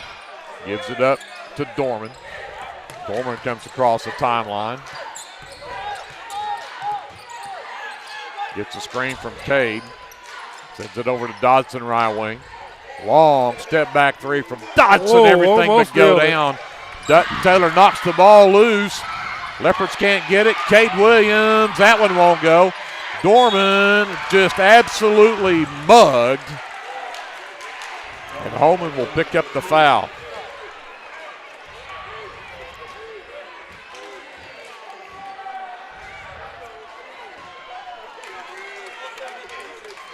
.356 left in the ball game as Reed Dorman heads to the line to shoot two. And cannot get a bounce on that one.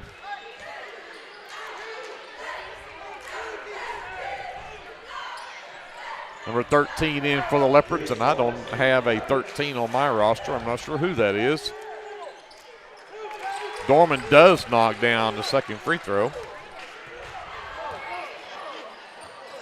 29-65, a long three will not go. Dodson comes the other way, all the way into the lane, double team, turnaround jumper short off the front of the iron.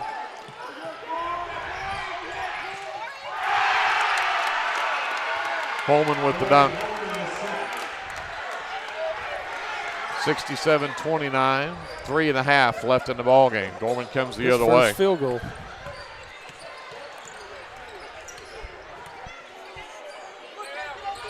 Cade, top of the key. Back to Dorman. He'll work toward the top of the key around Cade Williams' screen. Comes back left, goes back right. Comes back to Howie left side around Cade's screen. Lost the handle on it, got it back. Takes Brown all the way into the basket, tries to dump it inside the Cade, turns it over. Here comes Brown the other way. Bivens underneath, plays it up and in.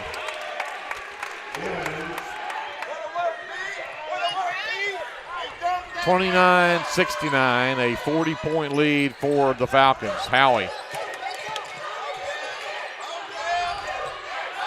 We need to find out who 13 is for the Leopards, because he's got the backdoor cut and a floater in the lane. It's up and good. Reese Wallace is number 13.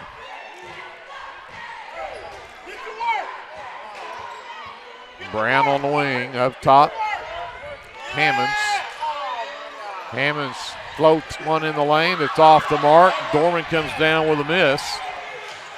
Wallace has it knocked away from him and out of bounds.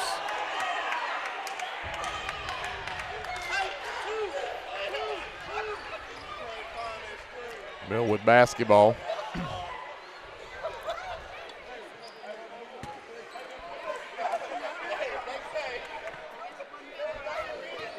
.204 left in the ball game. 69-31. Millwood on top. Holman has it stripped. Dorman with great defense there. Cade over to Howie, and Howie locks from behind. Brown the other way, floats it over, and the jam does not go. Wallace comes away with the miss. Cade Williams can't get that one to go either. Again, here we come back and transition the other way. Lob into Bivens, and it's up and good. That was Bivens? Yep. Whew, this is getting hard to follow. I started to say, I'm not even going to pretend that my stats are going to be anywhere near right with the way the end of this game is going here. This is so far off. Bivens had another rebound and a putback there.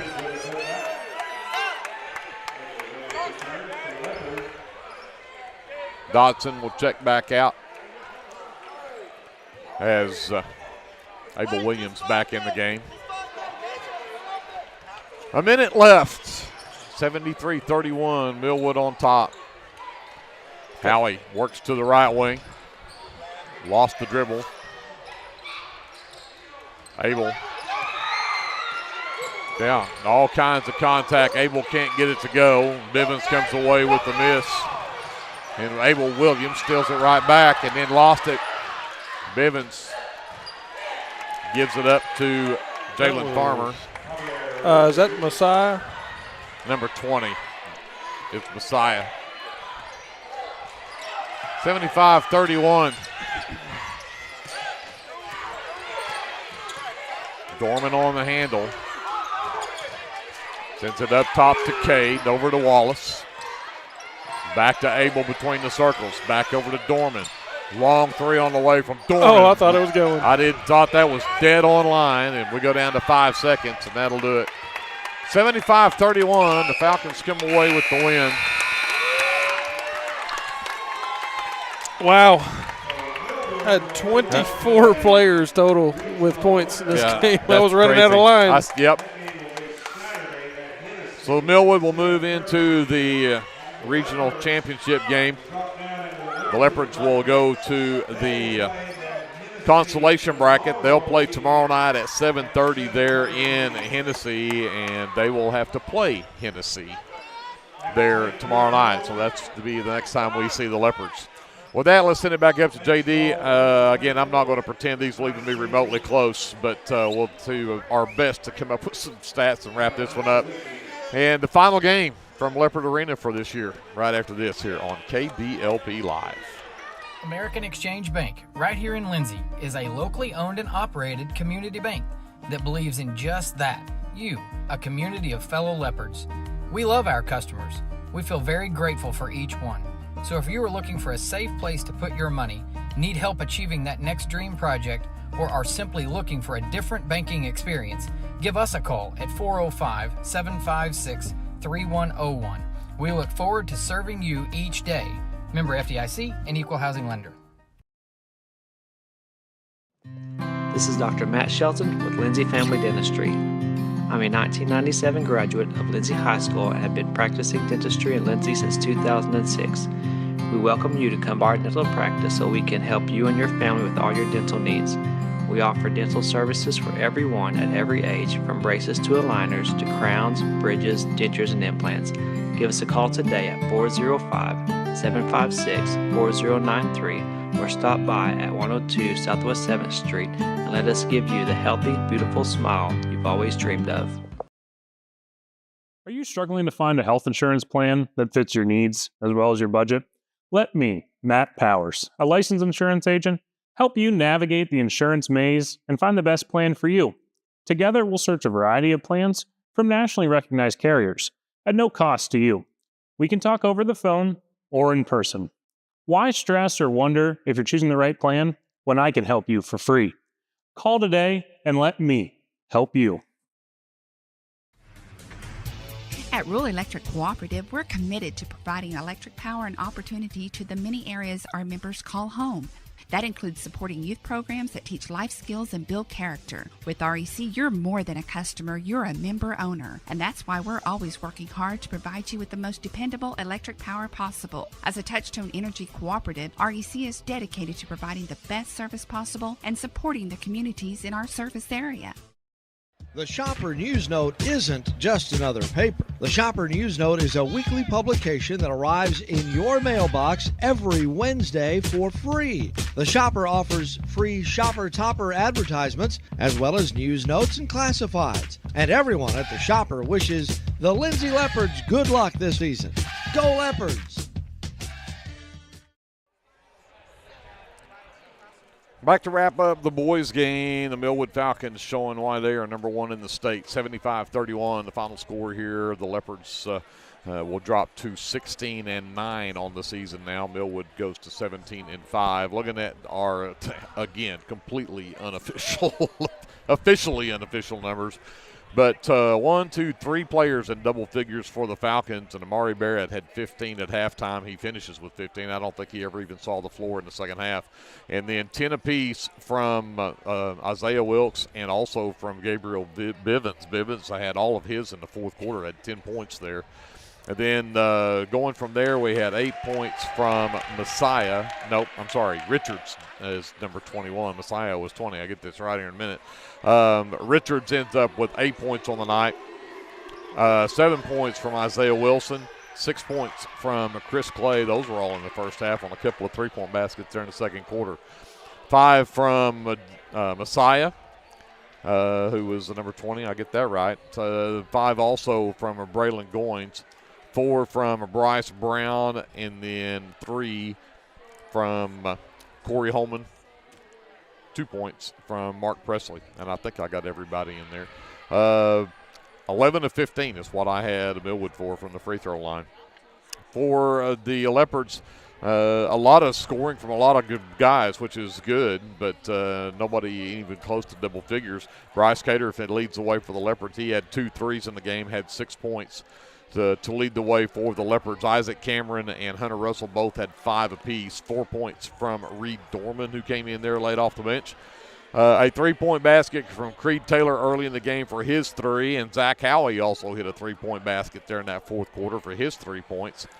And then 2 points from Dutton Taylor, 2 from Reese Wallace, a free throw from Crew Flood. And I believe that's all the scoring for the Leopards. They end up, I've got a 7 of 17 from the free throw line, I believe. The Leopards' rebounds, I don't know how accurate. I've got the Leopards 21-25 for Millwood. But the Leopards end up 29 turnovers in the game. Millwood ended up with 9. With that, we'll go over and see Andrew maybe still be trying to add up all the shots that Millwood took in this ball game, but we'll see what you got over there. Yep, you're right about that. I had to do a lot of figuring on this one. A lot of figuring. A lot of scoring. For the Leopards, slight improvement in that third quarter for the Leopards, shooting 44% in that third quarter and actually winning that quarter before they all came out and the subs went in the fourth. Overall, let's see, second half we were 6 of 18, 5 of 9 from the charity stripe. Overall, ended up just 9 of 34 for 26% shooting on the night for the entire team. I had them 8 of 17 from the free throw line, 47% shooting there. The Falcons finished the night 26 of 57 from the field, 45% shooting overall, and 11 of 26 from free throws, 73%. So really nice job there. Those guys are solid free throw shooters and just solid shooters all the way around. Leopards a little bit out of their element tonight. Rushed a lot of things. Just got behind early.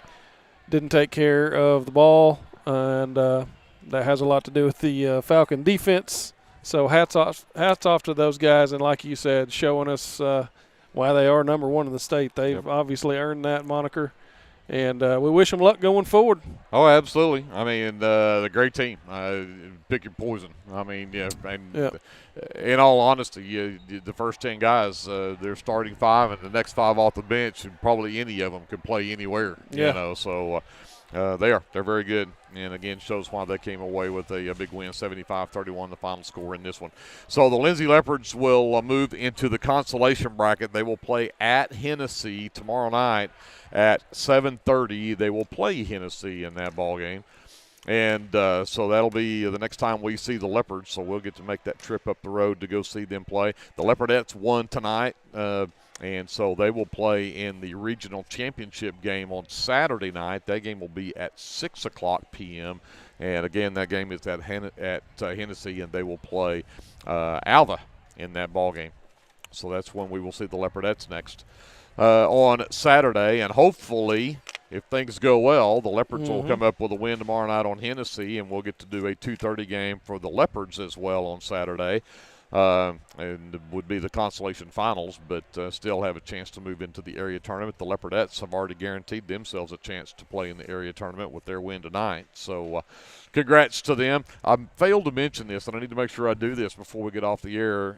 Coach Brian Cater was named the Canadian Valley Conference Coach of the Year. Absolutely. This I'm week. glad you remembered. That'd be Congrats to him when he walked out of the locker room out tonight over here. I asked him if I could have his autograph. Oh, you did? I did. I thought it was what I thought was very disrespectful is when I did that, Maddie McGowan was over here putting her knee brace on and laughed at me for asking that. Oh, well, that's not very nice. He just said, I don't get any respect. I just don't get any respect. But no, congratulations, and he has done a fantastic job. Yeah, absolutely. I've been pretty well pleased with Mr. Cater this year, and hopefully his girls will just keep on rolling. Keep rolling. Try to give you some finals, some other scores here, maybe not necessarily some finals, because notice that Blanchard and Newcastle are playing in the winners bracket semifinals in Class 4A, and Blanchard right now is up 8 on Newcastle, 53-45, that boys game going on up there. And I actually was going to go look and see if I could tell where Purcell ended up. And Pauls Valley as well. Pauls Valley ends up losing their game to Medill today. So Pauls Valley boys are out. Pauls Valley girls did win earlier today. They will play the loser between Tuttle and Ardmore tomorrow night in the consolation bracket there. I don't have anything on Bridge Creek. Nobody has posted any scores on Bridge Creek, so I'm not sure about them. Purcell boys actually won their game today. They'll play the loser of Douglas and Chickasha, actually. And then Purcell girls played tonight, and I'm looking at boys. That's why I'm not finding anything on the girls. Washington boys and girls both won tonight. Lexington boys and girls both lost.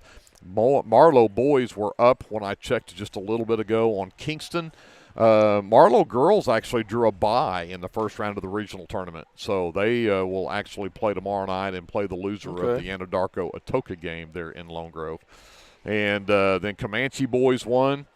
So they'll play in the consolation game tomorrow night. They'll play the loser of that Marlowe-Kingston game. And then the Comanche girls lost earlier today, so Comanche's girls are out. Ellick girls are still in it, though.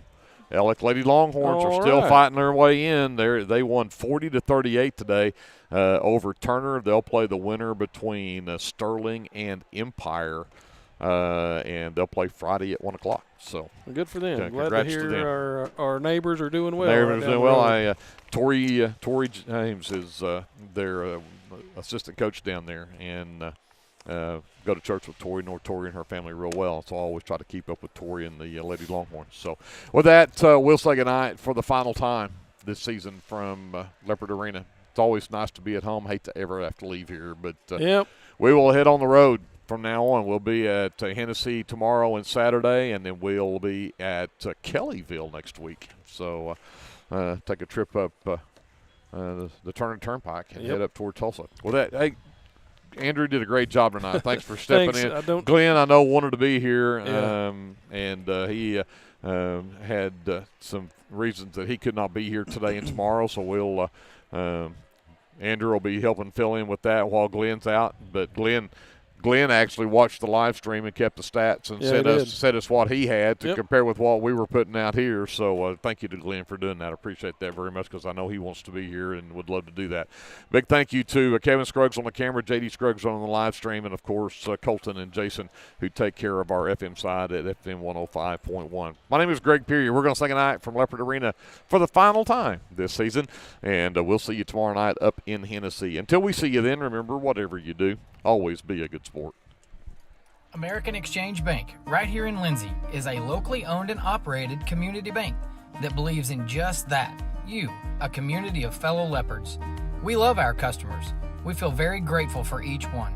So if you are looking for a safe place to put your money, need help achieving that next dream project, or are simply looking for a different banking experience, give us a call at 405-756-3101.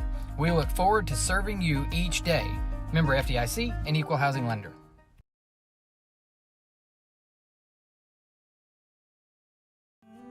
Capturing all your special moments is such a blessing to me, from running down the ball field to walking down the aisle.